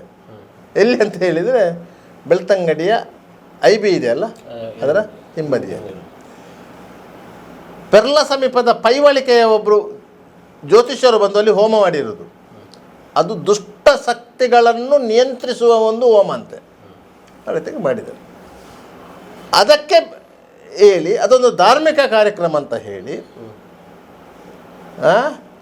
ಅಲ್ಲಿನ 100 ಮನೆಗಳಿಗೆ ಮಾಹಿತಿ ನೀಡಿ ಹೊರೆ ಕಾಣಿಕೆ ಕೊಡಬೇಕಂತ ಆಯಿತು. ಸುಮಾರು 50 ಮುಡಿಗಿಂತ ಹೆಚ್ಚು ಅಕ್ಕಿ ಮುಡಿಗಳು, ದವಸ ಧಾನ್ಯಗಳು, ಸಾಮಾನ್ಯವಾಗಿ ಬ್ರಹ್ಮಕಲಶಕ್ಕೆ ಹೊರಕಾಣಿಕೆ ಬರ್ತಾರಲ್ಲ, ಆ ರೀತಿಯಾಗಿ ಹೊರಕಾಣಿಕೆಯನ್ನು ಅಲ್ಲಿ ಸಂಗ್ರಹ ಮಾಡಲಾಗಿದೆ. ಸಭೆ ಆರಂಭವಾಗಿ ಸ್ವಲ್ಪ ಹೊತ್ತಿನಲ್ಲೇ ಸ್ವಾಮಿಗಳು ಬಂದರು, ಅವರು ಆಶೀರ್ವಚನ ನೀಡಿದರು. ಅಲ್ಲಿಂದಲೇ ಅವರು ಜಾಗ ಖಾಲಿ ಮಾಡಿದರು. ಜಾಗ ಖಾಲಿ ಮಾಡಿದ ನಂತರ ಮಹೇಶೆಟ್ಟಿ ತಿಮ್ಮರೋಡಿ ಮತ್ತು ಇತರರು ಎಲ್ಲರೂ ಧರ್ಮಸ್ಥಳವನ್ನು ಟಾರ್ಗೆಟ್ ಮಾಡಿ ಮಾತನಾಡಿದರು. ಧರ್ಮಸ್ಥಳವನ್ನು ಟಾರ್ಗೆಟ್ ಮಾಡಿದ್ದು ಆ ಸಭೆಯಲ್ಲಿ. ಅದಕ್ಕಿಂತ ಮೊದಲು ಧರ್ಮಸ್ಥಳದ ವಿಚಾರನೇ ಇರಲಿಲ್ಲ. ಆ ಸಭೆಗಿಂತ ಮೊದಲು ಒಂದು ಪತ್ರಿಕಾಗೋಷ್ಠಿ ಮಾಡಲಾಗಿತ್ತು. ಕುಸುಮಾವತಿ, ವಿಠಲಗೌಡ, ಚಂದಪ್ಪಗೌಡ ಇವರು ಆ ಪತ್ರಿಕಾಗೋಷ್ಠಿಯಲ್ಲಿ ಮಾತನಾಡಿದ್ದಾರೆ. ಧರ್ಮಸ್ಥಳದವರು ನಮಗೆ ಸಪೋರ್ಟ್ ಮಾಡಿದ್ದಾರೆ ಅಂತೇಳಿ ಹೇಳಿದ್ದಾರೆ. ಯಾಕಂತ ಹೇಳಿದರೆ ಇವರು ಎಲ್ಲರೂ ಧರ್ಮಸ್ಥಳದ ಒಕ್ಕಲುಗಳೇ. ಚಂದಪ್ಪಗೌಡರ ಫ್ಯಾಮಿಲಿಯು, ಕುಸುಮಾವತಿಯ ಫ್ಯಾಮಿಲಿಯು ಧರ್ಮಸ್ಥಳದ ಒಕ್ಕಲು. ಅವರು ಅಕ್ಕಪಕ್ಕದ ಮನೆ. ಪೋಣೆಗೌಡರದ್ದು, ಬಾಳುಗೌಡರದ್ದು ಅಕ್ಕಪಕ್ಕದ ಮನೆ. ಅವರ ಮಕ್ಕಳು ಚಂದಪ್ಪಗೌಡ ಮತ್ತು ಕುಸುಮಾವತಿ. ಆಯಿತಾ. ಭೂಸುಧಾರಣೆ ಕಾಯ್ದೆ ಅನ್ನುವೇ ಇವರಿಗೆ 7 ಎಕರೆ ಚಿಲ್ಲರೆ ಜಾಗ ಸ್ಯಾಂಕ್ಷನ್ ಆಗಿರೋದು, ಧರ್ಮಸ್ಥಳದ ಆಸ್ತಿ. ಆದ್ದರಿಂದಾಗಿ ಮತ್ತೆ ಇವರು ಕೆಲಸ ಮಾಡ್ತಿದ್ದದ್ದು ಸಹ ಧರ್ಮಸ್ಥಳದಲ್ಲಿ. ಕುಸುಮಾವತಿಯ ತಂದೆ ಬಾಳುಗೌಡರು ಇದ್ದಾರಲ್ಲ, ಅವರು ಧರ್ಮಸ್ಥಳದಲ್ಲೇ ಕೆಲಸ ಮಾಡ್ತಿದ್ದದ್ದು. ಪೋಣೆಗೌಡರು ಸಹ ಧರ್ಮಸ್ಥಳದಲ್ಲಿ ಕೆಲಸ ಮಾಡ್ತಿದ್ದದ್ದು. ಆಯಿತಾ. ಧರ್ಮಸ್ಥಳದ ದೀಪೋತ್ಸವ ಸಂದರ್ಭದಲ್ಲಿ ಅಲ್ಲಿ ಬರುವ ಭಕ್ತಾದಿಗಳೆಲ್ಲ ಈ ನೇತ್ರಾವತಿ ಸ್ನಾನಘಟ್ಟದ ಬದಿಯಲ್ಲಿ ಮಲಿನ ಮಾಡ್ತಾರೆ ಅಂತ ಹೇಳಿ ಅದನ್ನು ಕ್ಲೀನ್ ಮಾಡಬೇಕಲ್ಲ, ಸ್ಥಳೀಯ ಪೌರ ಕಾರ್ಮಿಕರು ಸಿಗುವುದಿಲ್ಲ ಅಂತ ಹೇಳಿ ಕೊಳ್ಳೆಗಾಲದಿಂದ ಕಾರ್ಮಿಕರನ್ನು ಕರ್ಕೊಂಡು ಬರ್ತಾ ಇದ್ದದ್ದೇ ಈ ಪೋಣಿಗೌಡರು, ಬಾಳುಗೌಡರು. ಅವರನ್ನು ಕರ್ಕೊಂಡು ಬಂದು ಇಲ್ಲಿ ಅದನ್ನೆಲ್ಲ ಕ್ಲೀನ್ ಮಾಡಿಸಿ ಧರ್ಮಸ್ಥಳದಿಂದ ಹಣ ತೆಗೆದು ಅವರಿಗೆ ಕೊಟ್ಟು ಇವರು ಸ್ವಲ್ಪ ಇಟ್ಕೊಳ್ತಾ ಇದ್ದಾರೆ. ಈ ರೀತಿಯ ವ್ಯವಸ್ಥೆ ಮಾಡ್ತಿದ್ದಾರೆ. ಅದರಿಂದ ಅವರಿಗೆ ಧರ್ಮಸ್ಥಳ ಅಂದರೆ ಅಷ್ಟು ಭಯ ಭಕ್ತಿ ಎಲ್ಲವೂ ಇತ್ತು. ಅಲ್ಲೇ ವಿರುದ್ಧವಾಗಿ ವೈಷಮ್ಯ ಇರಲಿಲ್ಲ. ಅವರಿಗೆ ಯಾವ ತೊಂದರೆ ಇಲ್ಲ. ಚಂದಪ್ಪಗೌಡರಿಗೂ ಹೋಟೆಲ್ ಇದ್ದದ್ದು, ಸುಪ್ರಭಾತ ಹೋಟೆಲ್ ಇದ್ದದ್ದು ಧರ್ಮಸ್ಥಳದವರ ಕಟ್ಟಡದಲ್ಲಿ. ಬಾಳುಗೌಡರಿಗೂ ಅಂಗಡಿ ಇದ್ದದ್ದು ಧರ್ಮಸ್ಥಳದವರ ಕಟ್ಟಡದಲ್ಲಿ, ಸ್ನಾನಘಟ್ಟದ ಬಳಿ. ಪುರಂದರಗೌಡರಿಗೂ ಅಲ್ಲೇ ಇದ್ದದ್ದು. ಎಲ್ಲರವರ ಒಕ್ಕಲುಗಳೇ. ಅವರು ಅಲ್ಲಿಗೆ ಕೊಂಡೋಗಿ ಬಾಡಿಗೆ ಕಟ್ತಾ ಇದ್ದದ್ದು. ಆದ್ದರಿಂದ ಧರ್ಮಸ್ಥಳಕ್ಕೂ ಅವರಿಗೂ ಯಾವುದೇ ರೀತಿಯ ವೈಷಮ್ಯ ಇರಲಿಲ್ಲ. ಈ ವೈಷಮ್ಯವನ್ನು ಸೃಷ್ಟಿ ಮಾಡಿ ಹಾಕಿದ್ದು ಮಹೇಶ್ ಶೆಟ್ಟಿ. ಇನ್ನೊಂದು ಏನಂದರೆ, ಈ ಕಾವಂದರ ಅಥವಾ ಏನ ಧರ್ಮಾಧಿಕಾರಿ ಇದ್ದಾರೆ, ಅವರಿಗೆ 2000 ಎಕರೆ ಜಮೀನಿದೆ. ಮತ್ತು ಎಷ್ಟು ಜನ ಇವರು ಗೇಣಿ ಒಕ್ಕಲು ಹೋಗಿದೆ, ಅವ್ರದ್ದು ಮತ್ತೆ ವಾಪಸ್ ಅವ್ರ ಜಮೀನು ಖರೀದಿಸ್ತಾರೆ. ಕೊಡದಿದ್ದರೆ ಬಲಾತ್ಕಾರ ಮಾಡ್ತಾರೆ. ಈ ಥರದ ಒಂದು ಆರೋಪ ಇದೆ. ಆ ಕಾರಣಕ್ಕಾಗಿ ಈ ಥರದ ಡೆತ್ ಆಗ್ತಾ ಇರೋದು ಅಂತ ಒಂದು ಶ್ರೀ ಕ್ಷೇತ್ರ ಧರ್ಮಸ್ಥಳ ಸುಮಾರು 800 ವರ್ಷಗಳ ಇತಿಹಾಸ ಇರುವಂಥ ಕ್ಷೇತ್ರ. ಆಯಿತಾ. ವಾದಿರಾಜರು ಅಲ್ಲಿ ಮಂಜುನಾಥನನ್ನು ಸ್ಥಾಪನೆ ಮಾಡಿದವರು. ಆ ಮಂಜುನಾಥನನ್ನು ಕದ್ರಿಯಿಂದ ತೆಗೆದುಕೊಂಡು ಹೋದವನು ಅಣ್ಣಪ್ಪ. ಆಯಿತು. ಅದರ ನಂತರ ದೈವತ್ವಕ್ಕೆ ಏರಿತು. ಅಲ್ಲಿ ಮಂಜುನಾಥನಿಗೆ ಪೂಜೆ ಪುನಸ್ಕಾರಗಳನ್ನು ಮಾಡುವವರು ಶಿವಳ್ಳಿ ಬ್ರಾಹ್ಮಣ. ಅಲ್ಲ, ಅದನ್ನು ವಾದಿರಾಜನೇ ನೇಮಿಸಿದಂಥ ಕುಟುಂಬ ಅದು. ಮತ್ತು ಅದೇ ಪದ್ಧತಿ ನಡ್ಕೊಂಡು ಬಂದಿದೆ. ಆಡಳಿತ ಮಾತ್ರ ಹೆಗ್ಗಡೆ ಅವರ ಜೈನರ ಕೈಯಲ್ಲಿ. ಯಾಕಂದರೆ ಅವ್ರದ್ದೇ ಜಾಗ, ಅವರದ್ದೇ ಜಾಗ, ಅವರೇ ಭೂಮಾಲೀಕರು. ಎಲ್ಲರೂ ಅಲ್ಲಿ ಒಕ್ಕಲುಗಳೇ. 4872 ಎಕರೆ ಜಾಗಕ್ಕೆ ಧರ್ಮಸ್ಥಳದ ಧರ್ಮಾಧಿಕಾರಿಗಳೇ ಮಾಲೀಕರು, ಅವರೇ ಜಮೀನ್ದಾರರು, ಎಲ್ಲರೂ ಒಕ್ಕಲುಗಳು. ಯಾವಾಗ 1974ರಲ್ಲಿ ಕಾಯ್ದೆ ಬಂತು, ಆ ಸಂದರ್ಭದಲ್ಲಿ ಗೇಣಿ ಮಾಡ್ತಿದ್ರು. ಯಾರು ಎಷ್ಟು ಮಂದಿ ಒಕ್ಕಲುಗಳಿದ್ರೋ ಅಷ್ಟೂ ಒಕ್ಕಲುಗಳ ಹತ್ರ ಡಿಕ್ಲರೇಷನ್ ಕೊಡಿಸಿ ಅವರವರು ಎಷ್ಟು ಎಕರೆ ಜಾಗವನ್ನು ಉಳುಮೆ ಮಾಡ್ತಾಯಿದ್ರು ಅದನ್ನೆಲ್ಲ ಅವರಿಗೆ ಕೊಡಲಿಕ್ಕೆ ನೋ ಒಬ್ಜೆಕ್ಷನ್ ಕೊಟ್ಟದ್ದು ಧರ್ಮಸ್ಥಳದ ವೀರೇಂದ್ರ ಹೆಗ್ಗಡೆ ಅವರು. ಬಟ್ ಈಗ ಅವ್ರನ್ನ ವಾಪಸ್ ತಗೊಳ್ತಾ ಇದ್ದಾರೆ ಅನ್ನುವಂಥ ಅವರು ಆ ಜಾಗವನ್ನು ಇನ್ನೊಬ್ಬರಿಗೆ ಮಾರಾಟ ಮಾಡುವಂಥ ಸಂದರ್ಭದಲ್ಲಿ ನಮಗೊಂದು ಮಾಹಿತಿ ಕೊಡಬೇಕು. ಮತ್ತು ಅನಿವಾರ್ಯ ಸಂದರ್ಭದಲ್ಲಿ ನೀವು ನೋಡಬೇಕು. ಯಾಕಂದರೆ ಭೂಮಿ ದೇವರದ್ದು, ದೇವಭೂಮಿ, ಮೂಲವಾಗಿ ಭೂಮಿ ದೇವರದ್ದು. ಆದ್ದರಿಂದ ನೀವು ಅದನ್ನು ಮಾರಾಟ ಮಾಡುವುದಂತಂದರೆ ಅನ್ಯರಿಗೆ ಮಾರಾಟ ಮಾಡೋದ್ರಿಂದ ಕ್ಷೇತ್ರಕ್ಕೊಂದು ಮಾಹಿತಿ ಕೊಡಬೇಕು. ಆ ಭೂಮಿಯನ್ನು ಕ್ಷೇತ್ರ ತಗೊಳ್ತದೆ ಅಂತೇಳಿ. ಅದನ್ನು ಯಾರೆಲ್ಲ ಮಾರಾಟ ಮಾಡಿದ್ದಾರೆ ಇನ್ನೊಬ್ಬರಿಗೆ ಮಾರಾಟ ಮಾಡಲಿಕ್ಕೆ ಬಿಡಲಿಲ್ಲ. ಮತ್ತು ಅವರ ಯಾವ ರೇಟ್ ಇದೆ ಆ ರೇಟ್ ಕೊಟ್ಟು ಧರ್ಮಸ್ಥಳದವರು ಪರ್ಚೇಸ್ ಮಾಡಿದ್ದಾರೆ. ಅಲ್ಲಿನ ಕಾನೂನು ಪ್ರಕಾರ ಹೇಗೆ ಅಂತ ಹೇಳಿದರೆ, ಸುಪ್ರೀಂ ಕೋರ್ಟ್ ಕೊಟ್ಟಂಥ ಜಜ್ಮೆಂಟ್ 1969 ಅಲ್ಲಿ ಸುಪ್ರೀಂ ಕೋರ್ಟ್ ಕೊಟ್ಟಂಥ ಜಜ್ಮೆಂಟ್ನ ಪ್ರಕಾರ ಧರ್ಮಸ್ಥಳ ಅನ್ನುವುದು ಒಂದು ಸಂಸ್ಥೆ. ಅದು ಒಟ್ಟು 5 ಪಾಲು. ಒಂದು ಧರ್ಮಾಧಿಕಾರಿ ಪಟ್ಟ, ಅವರು ಅಷ್ಟು ಆಸ್ತಿಗೆ ಮುಖ್ಯಾಧಿಕಾರಿ ಮತ್ತು GPA ಹೋಲ್ಡರ್, ಸಿಗ್ನೇಚರು ಆಡಳಿತ ಮಾಡೋದೆಲ್ಲ ಅವರು. ಮತ್ತೊಂದು ಲಾರ್ಡ್ ಮಂಜುನಾಥ, ಚಂದ್ರನಾಥ ಸ್ವಾಮಿ, ಅಣ್ಣಪ್ಪ ಸ್ವಾಮಿ ಮತ್ತು ಧರ್ಮದೈವಗಳು, ಇಷ್ಟು ಮಂದಿ ಸೇರಿ ಒಂದು ಸಂಸ್ಥೆ ಅದು. 4 ದೈವದೇವರುಗಳು, ಒಂದು ಧರ್ಮಾಧಿಕಾರಿ ಪಟ್ಟ. ಯಾರಿಗೆ ಆ ಪಟ್ಟ ಹೋಗುತ್ತದೋ ಅವರಿಗೆ ಅದರ ಸೈನಿಂಗ್ ಅಥಾರಿಟಿ GP ಅವರಿಗೆ ಹೋಗ್ತದೆ. ಆ ಪಟ್ಟ ಯಾರಿಗೆ ಹೋಗ್ತದೋ. ಧರ್ಮಸ್ಥಳದ ಹೆಗ್ಗಡೆಯವರಿಗೆ 1 ಇಂಚು ಜಾಗವನ್ನು ಮಾರುವಂಥ ಯಾವುದೇ ಅಧಿಕಾರ ಇಲ್ಲ, ಪರಭಾರೆ ಮಾಡುವಾಗಿಲ್ಲ. ಅವರಿಗೆ 3 ಸಹೋದರರಿದ್ದಾರೆ, ಸುರೇಂದ್ರ ಕುಮಾರ್, ಅರ್ಷೇಂದ್ರ ಕುಮಾರ್, ರಾಜೇಂದ್ರ ಕುಮಾರ್. ಒಂದು ತಂಗಿ ಇದ್ದಾರೆ ಹೇಮಲತಾ ಅಂತ. ಅವರಿಗೂ 1 ಇಂಚು ಜಾಗವನ್ನು ಕೊಡುವಾಗಿಲ್ಲ. ಅವರೇನು ಬಿಸ್ನೆಸ್ ಮಾಡಬೇಕಾದ್ರೆ ಇವರು ಜಮೀನು ಕೊಡುವಂಗಿಲ್ಲ, ಏನು ಮಾಡಿದ್ರು ಇಲ್ಲ. ಆ ಜಾಗವನ್ನು ಲಾರ್ಡ್ ಮಂಜುನಾಥನ ಹೆಸರಲ್ಲಿ ಇವರು ಡೆವಲಪ್ ಮಾಡ್ಬೋದು ಅಷ್ಟೇ. ಜಾಗದ ಓನರೇ ಲಾರ್ಡ್ ಮಂಜುನಾಥನೇ. ಇದು ಸ್ಪಷ್ಟವಾದಂಥ ತೀರ್ಪು ಸುಪ್ರೀಂ ಕೋರ್ಟಲ್ಲಿ ಆಗಿದೆ. ಹಾಗಂತ ಹೇಳಿ ಸುಪ್ರೀಂ ಕೋರ್ಟಲ್ಲಿ ಕೇಸ್ ಹಾಕಿದವರು ಯಾರು? ಸುಪ್ರೀಂ ಕೋರ್ಟ್ ಅವರಿಗೆ ಆ ಕೇಸ್ ಎಲ್ಲಿಗೆ ಯಾಕೆ ಹೋಯಿತು? ಆ ಜಾಗವನ್ನು ಸರ್ಕಾರ ಏನೋ ವಶಪಡಿಸಿಕೊಳ್ಳಲಿಕ್ಕೆ ಬರಲಿಲ್ಲ. ಅದಕ್ಕಿಂತಲೇ ಹಿಂದೆ ಮಂಜ ಹೆಗಡೆಯವರ ಕಾಲದಲ್ಲಿ ಅಕ್ಕಿಗೆ ಕಂಟ್ರೋಲ್ ಇತ್ತು. ಹೌದು, ಅಕ್ಕಿನ ಆ ಕಡೆ ಕೇರಳ ಕೊಂಡು ಹೋಗಿಲ್ಲ ಅಲ್ಲ, ಅದು ಅದರ ನಂತರದ ಬಂದದ್ದು. ಅದಕ್ಕಿಂತ ಮೊದಲು ಅಕ್ಕಿಗೆ ಕಂಟ್ರೋಲ್ ಇತ್ತು. ಹೆಚ್ಚು ಅಕ್ಕಿಯನ್ನು ನೀವು ದಾಸ್ತಾನು ಇಡುವಾಗಿಲ್ಲ ಅಂತ ಬ್ರಿಟಿಷರ ಕಾಲದ ಅಂತಿಮ ಘಟ್ಟದಲ್ಲಿ ಅದು. ಆಗ ಒಬ್ಬ ಬ್ರಿಟಿಷ್ ಅಧಿಕಾರಿ ಧರ್ಮಸ್ಥಳಕ್ಕೆ ಬಂದಿದ್ದ. ಇಲ್ಲಿ ಅಕ್ಕಿ ದಾನ ಮಾಡ್ತಾರೆ ಅಂತೇಳಿ. ಆಗ ಅನ್ನದಾನದ ವ್ಯವಸ್ಥೆ ಇರಲಿಲ್ಲ. ಅಕ್ಕಿ ಪಡಿಯಾರಿ ಕೊಡುವುದಂತ ಇತ್ತು. ಅಕ್ಕಿ, ಬೆಲ್ಲ ಮನೆಗೆ ಹೋಗಿ ಅವರು ಅಡುಗೆ ಮಾಡಿ ಅಲ್ಲೇ ಅಡುಗೆ ಮಾಡಿ, ದೂರದಿಂದ ಬಂದವರನ್ನ ಅಲ್ಲೇ ಅಡುಗೆ ಮಾಡಿ ಊಟ ಮಾಡಿ ಹೋಗ್ತಾಯಿದ್ರು. ಆಯಿತಾ? ಯಾಕಂದರೆ ಅಷ್ಟು ದೊಡ್ಡ ಕಾಡು ಪ್ರದೇಶ, ತರಗೆಲೆಗಳಿತ್ತು, ಕಟ್ಟಿಗೆ ಇತ್ತು, ಎಲ್ಲವೂ ಇತ್ತಲ್ಲ, ಮಾಡ್ತಾಯಿದ್ರು. ಹಾಗೆ ಬಂದವ ಹೇಳಿದಂತೆ ನನಗೆ ಗೋಡನ್ ಚೆಕ್ ಮಾಡಬೇಕು ಅಂತೇಳಿ. ಈಗ ಜಮಾ ಉಗ್ರಾಣ ಇದೆಲ್ಲ ಆಗಲೂ ಇತ್ತು, ಅದೇ ಜಮಾ ಉಗ್ರಾಣ ಅಲ್ಲಿ ಅಕ್ಕಿಯೂ ಇತ್ತು. ದಾಸ್ತಾನು ಮಾಡಿದ್ದಾರೆ ಅಲ್ಲ, ಆಗ ದಾಸ್ತಾನು ಮಾಡಲಿಕ್ಕೆ ಲಿಮಿಟ್ ಇತ್ತಲ್ಲ, ಇಷ್ಟೇ ಮಾಡಬೇಕು ಅಂತೇಳಿ. ಇದು ಅದಕ್ಕಿಂತ ಜಾಸ್ತಿ ಇತ್ತಲ್ಲ, ಅದಕ್ಕೆ ಅವರು ಹೇಳಿದ್ರಂತೆ ಹೀಗೆ ಉಂಟು, ಇಷ್ಟು ಮುಡಿ ಅಕ್ಕಿ ಇದೆ. ಆಗ ನಿಮಗೆ ಗೋಣಿಯಲ್ಲಿ ಅಕ್ಕಿ ಇಡುವ ಬರೋದು, ಮುಡಿಯಲ್ಲೇ ಕಟ್ಟಿ ಇಡುವಂಥದ್ದು. ಇಷ್ಟು ಮುಡಿ ಅಕ್ಕಿ ಇದೆ, ಎಲ್ಲವೂ ಅಣ್ಣಪ್ಪಂದು, ಹೋಗಿ ನೋಡಿ ಅಂತೇಳಿ.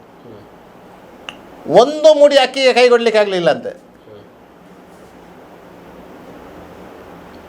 ಅಲ್ಲಲ್ಲಿ ನಾಗರಾವುಗಳು ಬಂದು ಹೊರಗೆ ಬಂದಂತೆ, ನೀವು ಕಲೆಕ್ಟರ್ಸ್ ಆಫೀಸಿಗೆ ಬಂದಂತೆ, ಮಂಗಳೂರಿಗೆ ಬರಬೇಕು ಅಂತ. ಆಯ್ತು ಅಂತೇಳಿ ಅವರು ಅವರ ಕಾರಲ್ಲಿ ಹೊರಟರು. ಮಂಜು ಹೆಗ್ಡೆ ಅವರು ಉಜಿರೆಯಲ್ಲಿ ಕಾದರು. ಇವರ ಜೀಪು ಬರಬೇಕಲ್ಲ, ಹಾಗೆ ಕಲೆಕ್ಟ್ರಿಗೂ ಜೀಪೇ ಬರೋದು ಕಾಣೋದಿಲ್ಲ. ಇದೇನು ಬರಲಿಲ್ಲ ಅಂತೇಳಿ ವಾಪಸ್ಸು ಇವರು ನೋಡಲಿಕ್ಕೆ ಹೋದರು, ಇದೇನು ಬರಲಿಲ್ಲ ಅಂತೇಳಿ. ಆಗ ಈ ಜೀಪನ್ನು ಆನೆಯಿಂದ ಎಳಿತಾ ಇದ್ದಾರಂತೆ. ಅಲ್ಲಿನ ಕೆಲಸಗಾರ ಸೇರಿ ದೂಡ್ತಾ ಇದ್ದಾರಂತೆ. 1 ಇಂಚು ಮುಂದೆ ಹೋಗ್ತಾ ಇಲ್ಲ, ಲಾಕ್ ಮಾಡಿದಾಗೆ. ತಪ್ಪಾಯ್ತು ಅಂತ ಕೇಳಿ ಅದು ಕೇಳ ನನಗೆ ಅಲ್ಲ, ಏನು ಅಲ್ಲಿ ದೇವಸ್ಥಾನದ ಒಳಗೆ ಈ ಕಡೆ ಭಂಡಾರ ಇದೆ, ಅಡ್ಡ ಬೀಳು ಅಂತ ಮತ್ತು ಅಡ್ಡ ಬಿದ್ದು ಹೋದ. ಇದು ಆಗಿನ ಕಾಲದಲ್ಲಿ ಪರಿಸ್ಥಿತಿ ಆ ಧರ್ಮಸ್ಥಳದಲ್ಲಿ ಇದ್ದದ್ದು. ಅದ ನಂತರ ಬಸವರಾಮ ಹೆಗ್ಡೆ ಅವರು ಪಟ್ಟಕ್ಕೆ ಬಂದಿದ್ದಾರೆ. ರತ್ನವರ್ಮ ಹೆಗಡೆ ನಂತರ ವೀರೇಂದ್ರ ಹೆಗಡೆ ಅವರು ಪಟ್ಟಕ್ಕೆ ಬಂದಿದ್ದಾರೆ. ರತ್ನವರ್ಮ ಹೆಗಡೆಯವರು ಮಂಜಯ್ಯ ಹೆಗಡೆಯವರ ಮಗನಲ್ಲ, ಅವರು ಮಂಜಯ್ಯ ಹೆಗಡೆಯವರ ದತ್ತುಪುತ್ರ. ಅವರು ದತ್ತುಪುತ್ರ. ಅವರು ವಿಟ್ಲದವರು. ಮಂಜಯ್ಯ ಹೆಗಡೆಯವರ ಮನೆ ವಿಟ್ಲ. ಅವರನ್ನು ಮಂಜಯ್ಯ ಹೆಗಡೆಯವರು ದತ್ತು ತಗೊಂಡಂತು. ಮಂಜಯ್ಯ ಹೆಗಡೆಯವರ ಕಾಲ ನಂತರ ರತ್ನವರ್ಮ ಹೆಗಡೆಯವರಿಗೆ ಪಟ್ಟಾದಾಗ ಮಂಜಯ್ಯ ಹೆಗಡೆಯವರ ಮಗಳ ಗಂಡ ವಿಮಲಮ್ಮ ಅಂತೇಳಿ ಮಗಳಿದ್ರು, ಅವರ ಗಂಡ ಇದ್ದರು. ಯಾರು ಗೊತ್ತಾ? ಸುರೇಶ್ ಬಳ್ಳಾಲ್ ಇದ್ದಾರಲ್ಲ, ಕಾಂಗ್ರೆಸ್ ಲೀಡರ್, ಈಗ ಅವರ ತಂದೆಯವರು. ಅವರು ಕೇಸ್ ಹಾಕಿದ್ದು, ಹಕ್ಕು ನನಗೆ ಬರಬೇಕು, ನಾನು ಅಳಿಯ, ನಮ್ಮದು ಅಳಿಯ ಕಟ್ಟ ಸಂಸ್ಥಾನ ಅಂತ ಹೇಳಿ. ಜೈನ ಸಂಸ್ಥಾನ ಮನೆತನ ಅಂದರೆ ಅಳಿಯ ಕಟ್ಟ ಸಂಸ್ಥಾನ, ಮಕ್ಕಳ ಕಟ್ಟು ಅಲ್ಲ ಅಂತೇಳಿ ಅವರು ಕೇಸ್ ಹಾಕಿದ್ದು. ಆ ಸಂದರ್ಭದಲ್ಲಿ ಬೆಳ್ತಂಗಡಿ ಕೋರ್ಟು, ಜಿಲ್ಲಾ ಕೋರ್ಟು, ಹೈಕೋರ್ಟು ಮತ್ತು ಸುಪ್ರೀಂ ಕೋರ್ಟು, ಇಷ್ಟು ಕೋರ್ಟಲ್ಲಿ ಆ ಕೇಸು ನಡೆದಿದೆ. ಮಂಗಳೂರಿನ ಆಗಿನ ಕಾಲದ ಖ್ಯಾತ ವಕೀಲ ಯೂಸುಫ್ ಹೈದರ್ ಅವರು ಆ ಕೇಸನ್ನು ಹೆಗಡೆ ಅವರ ಪರವಾಗಿ ವಾದ ಮಾಡಿದವರು. ಅಷ್ಟು ಕೋರ್ಟುಗಳಲ್ಲಿ, ಸುಪ್ರೀಂ ಕೋರ್ಟುಗಳಲ್ಲಿ ಯೂಸುಫ್ ಹೈದರ್ ಅವರೇ ವಾದ ಮಾಡಿದ್ದು. ಆ ಧರ್ಮಸ್ಥಳದ ಉಯಿಲು ಅಂತ ನಾವು ಏನು ಹೇಳ್ತೇವೆ, ವಿಲ್ ಅಂತ ನಾವೇನು ಹೇಳ್ತೇವೆ, ಅದರ ಆಧಾರದಲ್ಲಿ 69ರಲ್ಲಿ ಇವರಿಗೆ ಪಟ್ಟಾಯಿತು. ಅದಕ್ಕೆ ಆ ಟೈಮಲ್ಲಿ ರತ್ನವರ್ಮ ಹೆಗಡೆಯವರು ದೇಹಾಂತಿ ಆಯಿತು. ವೀರೇಂದ್ರ ಹೆಗಡೆಯವರಿಗೆ ಪಟ್ಟಾಯಿತು, ಅವರಿಗೆ 21ನೇ ವರ್ಷಕ್ಕೆ ಪಟ್ಟಾಗದು. ಅದರ ನಂತರ ಆ ಕೇಸನ್ನು ಇವರು ಮುನ್ನಡೆಸಿ ಅದು ಜಜ್ಮೆಂಟ್ ಆಯಿತು. ಆ ಜಜ್ಮೆಂಟ್ನ ಆಧಾರದಲ್ಲಿ ಆ ಕ್ಷೇತ್ರದ ಆಡಳಿತ ವ್ಯವಸ್ಥೆ ನಡೀತಾ ಇರೋದು. ಸುಪ್ರೀಂ ಕೋರ್ಟ್ ಏನು ಜಜ್ಮೆಂಟ್ ಕೊಟ್ಟಿದ್ದ, ಅದರಿಂದ ಅಲ್ಲಿ ಯಾರು ಪಟ್ಟ ಇದ್ದಾರೆ ಅವರು G P holder, owner lord Manjunatha. ಅದರಿಂದ ಕೆಲವು ಸಮಯದ ಹಿಂದೆ ಇವರು ಮಹೇಶೆಟ್ಟಿ ತಿಮ್ಮರೋಡಿ ಮತ್ತು ಗಿರೀಶ್ ಮಟ್ಟನ್ ಅವರು ಹೇಳ್ತಾಯಿದ್ರು, ಅದನ್ನೊಂದು ಸಂಸ್ಥೆ ಅಂತ ಹೇಳಿದ್ದಾರೆ ಅಂತ. ಸಂಸ್ಥೆ ಅಂತಲೇ ಹೇಳಿದ್ದು ಸುಪ್ರೀಂ ಕೋರ್ಟಲ್ಲಿ, ಎಫಿದಾಸ್ ಮಾಡಿದ್ದು ಅದನ್ನೇ. ಇದು ಇಂಡಿವಿಜುವಲ್ ಪ್ರಾಪರ್ಟಿ ಅಲ್ಲ, ಕುಟುಂಬ ಪ್ರಾಪರ್ಟಿಯೂ ಅಲ್ಲ, ಇದೊಂದು ಇನ್ಸ್ಟಿಟ್ಯೂಟು, 5 ಕೈಗಳಿದೆ ಇದಕ್ಕೆ. ಈಗ ಧರ್ಮದೈವ ಮಂಜುನಾಥೊಟ್ಟಿಗೆ ಬಾಹುಬಲಿ ಕೂಡ ಬಂತಲ್ಲ, ಇದರ ಬಗ್ಗೆ? ಬಾಹುಬಲಿ ಅದರ ನಂತರ ಬಂದದ್ದು. ಬಾಹುಬಲಿ ಬಂದದ್ದು 82ರಲ್ಲಿ. ಇದು ಎಲ್ಲ ಆಗಿರೋದು 69, 70, 71ರಲ್ಲಿ. 71ರಲ್ಲಿ ಅಲ್ಲಿ ಸಾಮೂಹಿಕ ವಿವಾಹ ಸ್ಥಾಪನೆ ಆರಂಭ ಶುರು ಆಗಿರೋದು. ಹಾಗೆ ಅಲ್ಲಿನ ಇತಿಹಾಸ ಅದು. ಇಂತಹ ಧರ್ಮಸ್ಥಳದ ಬಗ್ಗೆ ಈ ಸೌಜನ್ಯ ಪ್ರಕರಣವನ್ನು ಇಟ್ಟುಕೊಂಡು ಈ ಮಹೇಶೆಟ್ಟಿ ತಿಮ್ಮರೋಡಿ ಮತ್ತವರು ಯಾಕೆ ಹೋರಾಟ ಆರಂಭಿಸಿದರು ಎನ್ನುವುದು ಒಂದು ಪ್ರಶ್ನೆ ಬರ್ತದೆ. ಒಂದು ಸ್ಪಷ್ಟವಾಗಿ ಹೇಳಲಿಕ್ಕೆ ಬಯಸುವುದೇನಂತ ಹೇಳಿದರೆ, 2011ರ ತನಕ ಮಹೇಶೆಟ್ಟಿ ತಿಮ್ಮರೋಡಿಯವರು ಉಜಿರೆಯಲ್ಲಿ ಸಾರ್ವಜನಿಕ ಶ್ರೀ ಗಣೇಶೋತ್ಸವವನ್ನು ಮಾಡ್ತಾಯಿದ್ರು. ಸುಮಾರು 27 ವರ್ಷ ಆಯಿತು ಗಣೇಶೋತ್ಸವ ಆರಂಭ ಹಾಗೆ. 2011ರಲ್ಲಿ ಮತ್ತು ಅದಕ್ಕಿಂತ ಮೊದಲು ಪ್ರತಿ ಬಾರಿಯೂ ಶ್ರೀ ಕ್ಷೇತ್ರ ಧರ್ಮಸ್ಥಳಕ್ಕೆ ಹೋಗಿ ಡೊನೇಷನ್ ಒಂದು ಕೇಳ್ತಾಯಿದ್ರು, ಅವರು ಕೊಡ್ತಾಯಿದ್ರು. ಅವರು ಬೆಳ್ತಂಗಡಿ ತಾಲೂಕಿನ ಅಷ್ಟೂ ಸಾರ್ವಜನಿಕ ಗಣೇಶೋತ್ಸವಗಳಿಗೆ, ಇದು ಮೊಸರುಕೋಡಿಕೆ ಉತ್ಸವಗಳಿಗೆ ಧರ್ಮಸ್ಥಳದಿಂದ ಕಾಣಿಕೆ ಹೋಗುವುದು ಪದ್ಧತಿ. ಅದರ ಪಕ್ಕದ ಶ್ರೀರಾಮ ಕ್ಷೇತ್ರ ಕನ್ಯಾಡಿ, ಅಲ್ಲಿ ವಾರ್ಷಿಕ ಜಾತ್ರೆಗೆ ಎಣ್ಣೆ ಸೇವೆ ಸಹ ಧರ್ಮಸ್ಥಳದಿಂದ ನಡೆಯುವುದು. ದೀಪದ ಎಣ್ಣೆ ಧರ್ಮಸ್ಥಳದಿಂದ ಬರುವುದು. ಇಂಥ ಒಂದು ಅನ್ಯೋನ್ಯ ಸಂಬಂಧವನ್ನು ಹೆಗಡೆಯವರು 2012ರಲ್ಲಿ ಯಾವಾಗ ಸೌಜನ್ಯ ಪ್ರಕರಣ ನಡೀತಾ, ಅದ ನಂತರ ತಿಮ್ಮರೋಡಿ ಧರ್ಮಸ್ಥಳಕ್ಕೆ ರಸೀದಿ ಪುಸ್ತಕ ಹಿಡ್ಕೊಂಡು ಹೋಗಿಲ್ಲ, ಅದು ಸ್ಪಷ್ಟ. ಅದಕ್ಕಿಂತ ಮೊದಲು ರಸೀದಿ ಇಲ್ಲದೆ ಹೋಗಿದ್ದಾರೆ ಅಂತ. ರಸೀದಿ ಇಲ್ಲದೆ ಹೋದದ್ದು ಏನಿಲ್ಲ. ರಸೀದಿ ಇಲ್ಲದೆ ಹೋದದ್ದು ಯಾವಾಗ ಅಂತ ಹೇಳಿದರೆ 2008ರಲ್ಲಿ ಅವರು ಒಂದು ವಿಧಾನಸಭಾ ಚುನಾವಣೆಗೆ ಕ್ಯಾಂಡಿಡೇಟ್ ಆಗಿದ್ದರು, ಪಕ್ಷೇತರ ಅಭ್ಯರ್ಥಿಯಾಗಿ ಸ್ಪರ್ಧೆ ಮಾಡಿದಾಗ ಹೋಗಿದ್ದಾರೆ.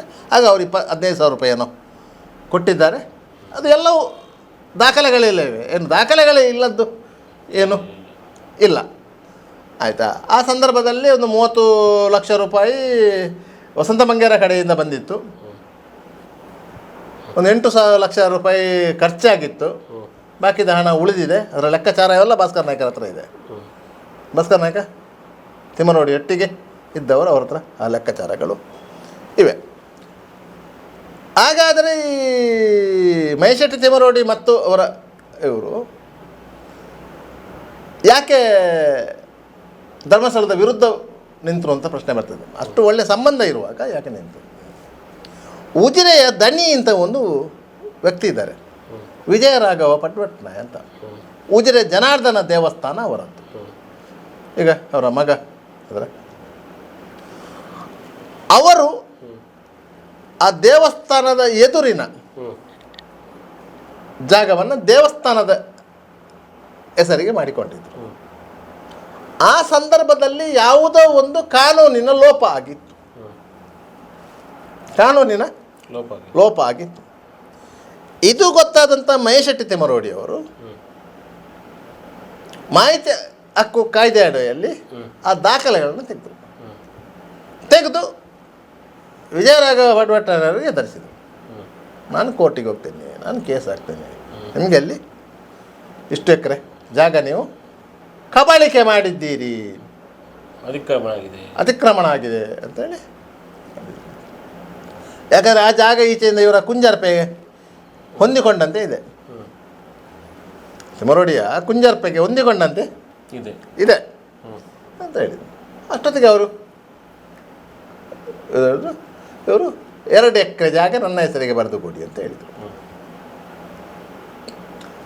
ಅದು ಆ ಊರಿನವರಿಗೆ ಗೊತ್ತಾಯಿತು. ಅವರು ಉಜಿರೆಯ ದಣಿಗಳ ಬೆನ್ನ ಹಿಂದಿಗೆ ನಿಂತರು. ಕೊಡಬಾರ್ದು ಅದರಲ್ಲಿ ಏನಾದರೂ. ಕೊನೆಗೆ ಎಲ್ಲಿವರೆಗೆ ಬಂತಲ್ಲಿ ಜನಾರ್ದನ ದೇವಸ್ಥಾನದ ಎದುರಿನ ಒಂದು ಕಮರ್ಷಿಯಲ್ ಕಾಂಪ್ಲೆಕ್ಸ್ ಇದೆ, ಒಂದು 7-8 ಅಂಗಡಿ ಏನೋ ಇದೆ. ಅದರಲ್ಲಿ ಒಂದು ಅಂಗಡಿಯನ್ನು ಬಿಡುವುದಂತಾಯಿತು, ಕೊಡುವುದಂತೆ. ಅದಕ್ಕೂ ಊರಿನವ್ರು ಒಪ್ಪಲಿಲ್ಲ. ವಿಜಯರಾಘವ ಭಟ್ನಾಯರು ಕೊಡ್ಲಿಕ್ಕೆ ಒಪ್ಪಿದ್ರು, ಈ ಸಮಸ್ಯೆ ಬೇಡ ಅಂತ ಹೇಳಿ ಕೊಡ್ಲಿಕ್ಕೆ ಒಪ್ಪಲಿಲ್ಲ, ಊರಿನವ್ರು ಒಪ್ಪಲಿಲ್ಲ. ಇದು ಯಾಕೆ ಒಪ್ಪಲಿಲ್ಲ ಅಂತ ಹೇಳಿದರೆ ವಿಜಯರಾಘವ ಭಟ್ನಾಯರಿಗೆ ಧರ್ಮಸ್ಥಳದಿಂದ ಸಪೋರ್ಟ್ ಇದೆ ಅಂತಾಯಿತು. ಇದು ಧರ್ಮಸ್ಥಳದ ವಿರುದ್ಧ ಮಹೇಶೆಟ್ಟಿ ತಿಮ್ಮರೋಡಿ ಅವರು ಬುಸುಗುಡ್ಲಿಕ್ಕೆ ಮತ್ತೊಂದು ಕಾರಣ. ಇನ್ನೊಂದು ಕಾರಣ ಇದೆ. ಮಹೇಶೆಟ್ಟಿ ತಿಮ್ಮರೋಡಿ ಅವರು ಮುಂಬೈನಿಂದ ವಾಪಸ್ಸು ಬಂದದ್ದು 92ರಲ್ಲಿ. ಅದಕ್ಕಿಂತ ಮೊದಲು ಬೊಂಬೈಯಲ್ಲಿದ್ದರು. ಅವರ ತಂದೆ ವಿಠಲ ಶೆಟ್ಟರು ಸಹ ಮುಂಬೈಯಲ್ಲಿದ್ದವರು. ಅಲ್ಲಿ ದುಡಿದ ಕಾಸಿನಲ್ಲಿ ಅವರು ತಿಮ್ಮರೋಡಿಯಲ್ಲಿ ಜಾಗ ಖರೀದಿ ಮಾಡಿರೋದು. ಆಯಿತಾ. ಅವರು ಒರಿಜಿನಲ್ಲಿ ಅವರ ತಾಯಿ ಕಾಪುನವರು, ತಂದೆ ಕಟೀಲ್ನವರು. ಆಯಿತಾ. ಏನೇ ಇದ್ದರೂ ಈಗ ಒಂದು ಇವರಿಗೆ ಅನ್ಯಾಯ ಅಂತ ಅನಿಸಿದ್ರೆ ಹೋರಾಟ ಮಾಡ್ಬೋದಲ್ಲ. ಯಾವುದು? ಈಗ ಸೌಜನ್ಯ ಕೇಸ್ ಇರ್ಬೋದು. ಅಲ್ಲ, ಅನ್ಯಾಯದ ವಿರುದ್ಧ ಹೋರಾಟ ಮಾಡೋದು ತಪ್ಪು ಅಂತ ನಾವು ಹೇಳೋದಿಲ್ಲ. ಸುಖ ಸುಮ್ಮನೆ ಒಬ್ಬನ ಮೇಲೆ ಅಪವಾದ ಮಾಡಬಾರ್ದು ಅಂತೇಳಿ. ಈಗ ಯಾಕಂತ ಹೇಳಿದರೆ ಇಲ್ಲಿ ಸೌಜನ್ಯ ಪ್ರಕರಣದಲ್ಲಿ ಯಾಕೆ ಇವರು ಬಂದರು ಅಂತ ಹೇಳ್ತಾ ಬರ್ತಾ ಇದ್ದೆ. ನಿಮಗೆ ಈ ಇವರು 92ರಲ್ಲಿ ಬಂದು ಅಲ್ಲಿ ಉಳ್ಕೊಂಡಿದ್ರು. ಅಲ್ಲಿ ಶಶಿಧರ ಶೆಟ್ಟಿ ಅಂತ ಇದ್ದಾರೆ, ಅವರಿಗೊಂದು ಸಣ್ಣ ಅಂಗಡಿಯಲ್ಲೇ ಇದೆ. ಅವರ ಅಂಗಡಿಯ ಬಾಗಿಲಲ್ಲಿ ಕುಳಿತುಕೊಳ್ತಾ ಇದ್ರು, ಕೆಲಸ ಇಲ್ಲ. ಆಗ ಅವರೇ ಚಿಕ್ಕ ಪುಟ್ಟ ಪಂಚಾಯತ್ನ ಕಾಂಟ್ರಾಕ್ಟ್ ಕೆಲಸವನ್ನು ಕೊಡಿಸಿದ್ದು. ಅದನ್ನು ಮಾಡಿಕೊಂಡು ಧೈರ್ಯ ಇತ್ತು. ಬೆನ್ನ ಹಿಂದೆ ಇಬ್ಬರಿದ್ದರೆ ಮುನ್ನುಗ್ಗುವ ಛಾತಿ ಇತ್ತು. ಬೆನ್ನ ಹಿಂದೆ ಇಬ್ಬರು ಇದ್ದರೆ ಮುನ್ನುಗ್ಗುವ ಛಾತಿ ಇತ್ತು. ಅದು ಸಾಮಾನ್ಯ ಜನರಿಗೆ ಬರುವುದಿಲ್ಲ. ಆ ಸಂದರ್ಭದಲ್ಲಿ ಅವರ ಸಂಬಂಧಿ ಹುಡುಗಿಯೊಬ್ಬಳಿಗೆ ಒಬ್ಬ ಮುಸ್ಲಿಂ ಹುಡುಗ ಕೈ ಹಾಕಿದಂತೇಳಿ ಇವರು ಹೋಗಿ ಅವರ ಮೇಲೆ ಮುಗಿಬಿದ್ದು ತಾರಾಮಾರ ಹೊಡೆದ್ರು. ಆಗ ಜನ ಚಿತ್ರು, ಓ ನಮಗೊಂದು ಹುಲಿ ಸಿಕ್ಕಿತು ಅಂತೇಳಿ. ಆಗ ಕಲ್ಮಂಜಿ ಮೋಹನ್ ರಾಯರಾಗಲಿ, ಪ್ರತಾಪ್ ಸಿಂಹ ನಾಯಕರು, ಇವರೆಲ್ಲ ಅದಕ್ಕೆ ಒಂದು ಬಲ ಬಂದಾಗ ಆಯಿತು, ನಮಗೆ ಒಂದು ಹೋರಾಟಕ್ಕೆ ಜನ ಸಿಕ್ಕಿತ್ತು ಅಂತ ಹೇಳಿ. ಹಾಗೆಲ್ಲ ಈ ಇದು ಅಯೋಧ್ಯೆ ಇಶ್ಯೂನ ಸಂದರ್ಭದ ಇದೆಲ್ಲ ಆಗಿತ್ತಲ್ಲ, ಹಾಗೆ ಜನ ಬರ್ತಾ ಇರಲಿಲ್ಲ, ಪೊಲೀಸ್ ಕೇಸು ಅದು ಇದು ಆಗ್ತದೆ ಅಂತೇಳಿ. ಹಾಗೆ ಇವರನ್ನು ತಾಲೂಕು ವಿಶ್ವ ಹಿಂದೂ ಪರಿಷತ್ತಿನ ಸಂಚಾಲಕರು, ಹಿಂದೂ ಜಾಗರಣ ವೇದಿಕೆಯದ್ದು ಸಂಚಾಲಕನ ಮಾಡಿದರು. ಅದ ನಂತರ ಈ ದನ ಹಿಡಿಯೋದು ಇದೆಲ್ಲ ಆ ಕಾರ್ಯಕ್ರಮಗಳೆಲ್ಲ ಯಶಸ್ವಿಯಾಗಿ ನಡೆಯಿತು. ಮತ್ತು ಅದರಲ್ಲಿ ಬೇರೆ ಬೇರೆ ವ್ಯವಹಾರಗಳು ಆಯಿತು, ಅದೆಲ್ಲ ಒತ್ತಟ್ಟಿಗೆ ಇರಲಿ ಆಯಿತಾ. ಮಹೇಶ್ ಶೆಟ್ಟಿ ಮೇಲೆ ಸುರೀನ ಪ್ರಕರಣದಲ್ಲಿ 307 ಬುಕ್ ಆಯಿತು, ರೌಡಿ ಶೀಟು ಓಪನ್ ಆಯಿತು. ಆಗಿನ ಬೆಳ್ತಂಗಡಿ ಸಬ್ ಇನ್ಸ್ಪೆಕ್ಟರ್ ಮಂಜುನಾಥ್ ಶೆಟ್ಟಿ ಅವರು ರೌಡಿ ಶೀಟ್ ಓಪನ್ ಮಾಡಿದ್ದು ಒಂದು ಕೇಸಿಗೆ ರೌಡಿ ಶೀಟ್ ಓಪನ್ ಮಾಡಿದ್ದು ಮಂಜುನಾಥ್ ಶೆಟ್ಟಿ ಅವರು ಆಯಿತಾ. ಬಂಧಿಸಬೇಕಂತೇಳಿ ಹರಸಾಹಸ ಭಟ್ರು ಮತ್ತು ಪ್ರತಾಪ್ ಸಿಂಹ ನಾಯಕರು ಇವರೆಲ್ಲ ಅವರಿಗೆ ಸಪೋರ್ಟ್ ಮಾಡಿದರು. ಮತ್ತು ಲಾಸ್ಟಿಗೆ ಅವರು ನ್ಯಾಯಾಲಯಕ್ಕೆ ಹಾಜರಾಗಿ ಜಾಮೀನು ಪಡ್ಕೊಂಡ್ರು. ತದನಂತರ ಇವರೊಂದು ಹಿಂದೂ ಲೀಡರ್ ಅಂತ ಗುರುತಿಸ್ಕೊಂಡ್ರು. 2008ರವರೆಗೆ ಈ ಹಿಂದೂ ಸಂಘಟನೆಗಳಲ್ಲಿ ಹೊಡೆದಾಟ ಬಡಿದಾಟ ಎಲ್ಲದರಲ್ಲಿ ಇತ್ತು. ಅದ ನಂತರ ಅದಕ್ಕಿಂತ ಮೊದಲು 2004ರಲ್ಲಿ ಆ ಹಿಂದೂ ಜಾಗರಣೆ ವೇದಿಕೆ ತಾಲೂಕು ಸಂಚಾಲಕ ಆಗಿದ್ದಂಥದ್ದು ಇವರು ಜಿಲ್ಲಾ ಸಂಚಾಲಕ ಆಗಬೇಕಂತ ಹೇಳಿ ಅದಕ್ಕೆ ಜಿಲ್ಲಾ ಮಟ್ಟದಲ್ಲಿ ವಿರೋಧವಿತ್ತು. ತಾಲೂಕು ಸಂಚಾಲಕ ಅದು ಅಸಮಾಧಾನ ಇತ್ತು. 2004ರಲ್ಲಿ ಮಹೇಶ್ ತಿಮ್ಮನೋಡಿ ರಿಕ್ಷಾ ಚಾಲಕ ಮಾಲಕರ ಸಂಘದ ಗೌರವಾಧ್ಯಕ್ಷ ಉಜಿರೆಗೆ ವಲಯದ ರಿಕ್ಷಾ ಚಾಲಕ ಮಾಲಕರ ಸಂಘದ ಗೌರವಾಧ್ಯಕ್ಷರು. ಅದು ಹಿಂದೂ ಜಾಗರಣೆ ವೇದಿಕೆಯ ತಾಲೂಕು ಸಂಚಾಲಕ ಎಂಬ ನೆಲೆಯಲ್ಲಿ. ಆ 2004ರಲ್ಲಿ ಧರ್ಮಸ್ಥಳದಲ್ಲಿ ರಿಕ್ಷಾ ಚಾಲಕರ ಮತ್ತು ಜೀಪು ಚಾಲಕರ ಆ ಬಗ್ಗೆ ಕೆಲವೊಂದು ಆಪಾದನೆಗಳು ಬಂದ ಹಿನ್ನೆಲೆಯಲ್ಲಿ ಧರ್ಮಸ್ಥಳದವರು ಒಂದು ಸಿಸ್ಟಮ್ ಮಾಡಿದ್ದು ಡಿ ನಂಬರ್ ಕೊಡುವುದು ಅಂತ. ಈಗ 127 ರಿಕ್ಷಾ ಮತ್ತು ಜೀಪುಗಳಿಗೆ ಡಿ ನಂಬರ್ ಕೊಡಲಾಗಿದೆ ಆಯಿತಾ. ನಿಗದಿತ ಬಾಡಿಗೆ ತಗೊಳ್ಬೇಕು, ನಿಗದಿತ ಸಮಯ, ಈ ರೀತಿಯ ಮಾಡಿದ್ದು. ಉಜಿರೆಯ ರಿಕ್ಷಾದವರು ಜೀಪಿನವರು ಧರ್ಮಸ್ಥಳಕ್ಕೆ ಹೋದರೆ ಅಲ್ಲಿ ಬಾಡಿಗೆ ಮಾಡುವಾಗಿಲ್ಲ, ಅವರು ವಾಪಸ್ ಪಿಕಪ್ ಡ್ರಾಪ್ ಮಾಡಬೇಕು, ಪಿಕಪ್ ಮಾಡುವಾಗ. ಆಗ ಇವರು ಹೋಗಿ ಅಲ್ಲಿ ಒಂದು ಪ್ರತಿಭಟನೆ ಮಾಡಿದರು. ಅಲ್ಲಿನ ರಿಕ್ಷಾ ಚಾಲಕರೆಲ್ಲ ಸೇರಿ ಹೊಡೆದ್ರು. ಇವರ ತಲೆಯಲ್ಲಿ ಏನಾಯಿತು ಅಂದರೆ ಧರ್ಮಸ್ಥಳದವ್ರು ಹೊಡೆದ್ರು ಅಂತಾಯಿತು, ಅವರು ಓಡಿಸಿದ್ರು ಅಂತಾಯಿತು. ಅದರ ನಂತರ ಅವರು ಧರ್ಮಸ್ಥಳಕ್ಕೆ ವಿರುದ್ಧವಾಗಿ ಇದು ರಥಮಾನಸದ ಹತ್ತಿರ ಮುಸ್ಲಿಂ ಒಬ್ಬರು ಜಾಗ ಇತ್ತು. ಆಗ ಮಹೇಶ್ ಶೆಟ್ಟಿ ತಿಮ್ಮನೋಡಿ ಅವರ ಸಹೋದರ ಮೋಹನ್ ಶೆಟ್ಟಿ ಅವರು ವಿದೇಶದಲ್ಲಿ ಉದ್ಯೋಗದಲ್ಲಿದ್ದರು. ಆಗ ಅಲ್ಲಿ ಮುಸ್ಲಿಮರ ಜಾಗವನ್ನೆಲ್ಲ ಧರ್ಮಸ್ಥಳದವರು ಪರ್ಚೇಸ್ ಮಾಡ್ತಾರೆ ಅಂತೇಳಿ ಒಂದು ಮಾಹಿತಿ ಇತ್ತು. ಆಗ ಈ ಮುಸ್ಲಿಮರ ಜಾಗವನ್ನು ಇವರು ಹೆದರಿಸಿ ಕಡಿಮೆ ಕ್ರಯದಲ್ಲಿ ಪರ್ಚೇಸ್ ಮಾಡಿದರು. ಹೇಗೆ ಇದನ್ನು ಧರ್ಮಸ್ಥಳದವರು ಪರ್ಚೇಸ್ ಮಾಡ್ತಾರೆ ಅಂತೇಳಿ ಆಯಿತಾ. ಅಲ್ಲ ಆಯಿತಾ, ಮಾಡ್ತಾರೆ ಅಂತ. ಧರ್ಮಸ್ಥಳದವರು ಏನು ಮಾಡಿದ್ರು ಅಂದರೆ ಅವರಿಗೆ ರಥಮಾನಸಕ್ಕೆ ಅಗತ್ಯ ಇದ್ದದ್ದು ಆಚೆದ ಜಾಗ. ಅವ್ರು ರಘುರಾಮ್ ಶೆಟ್ಟಿ ಅಂತ ಒಬ್ಬರು ರಿಟೈರ್ಡ್ ಮಾಸ್ಟರ್ ಜಾಗ, ಅವರು ಆ ಜಾಗವನ್ನು ಪರ್ಚೇಸ್ ಮಾಡಿದರು, ಇವರ ಜಾಗವನ್ನು ಬಿಟ್ಟರು. ಆ ಜಾಗಕ್ಕೆ ರೋಡ್ ಮಾಡಿದಾಗ ಇವರ ಜಾಗಕ್ಕೆ ಹೋಗಲಿಕ್ಕೆ ರಸ್ತೆ ಇಲ್ಲದಾಯಿತು. ಈ ರೀತಿಯ ಅದು ಮತ್ತೊಂದು ಸಮಸ್ಯೆ. ಈ ರೀತಿಯಾಗಿ ಅವರು ಧರ್ಮಸ್ಥಳದ ಮೇಲೆ ಒಂದು ಮುಗಿಬೀಳಲಿಕ್ಕೆ ಕಾರಣಗಳನ್ನು ಹುಡುಕ್ತಾ ಇದ್ರು. ಅಸಮಾಧಾನ ಇತ್ತು, ಅದಕ್ಕೆ ಒಂದು ಕಾರಣ ಹುಡುಕುತ್ತಿದ್ರು. ಅದು 2012ರಲ್ಲಿ ಸೌಜನ್ಯ ರೂಪದಲ್ಲಿ ಬಂತು. ನಿರಂತರ ಸುದ್ದಿ,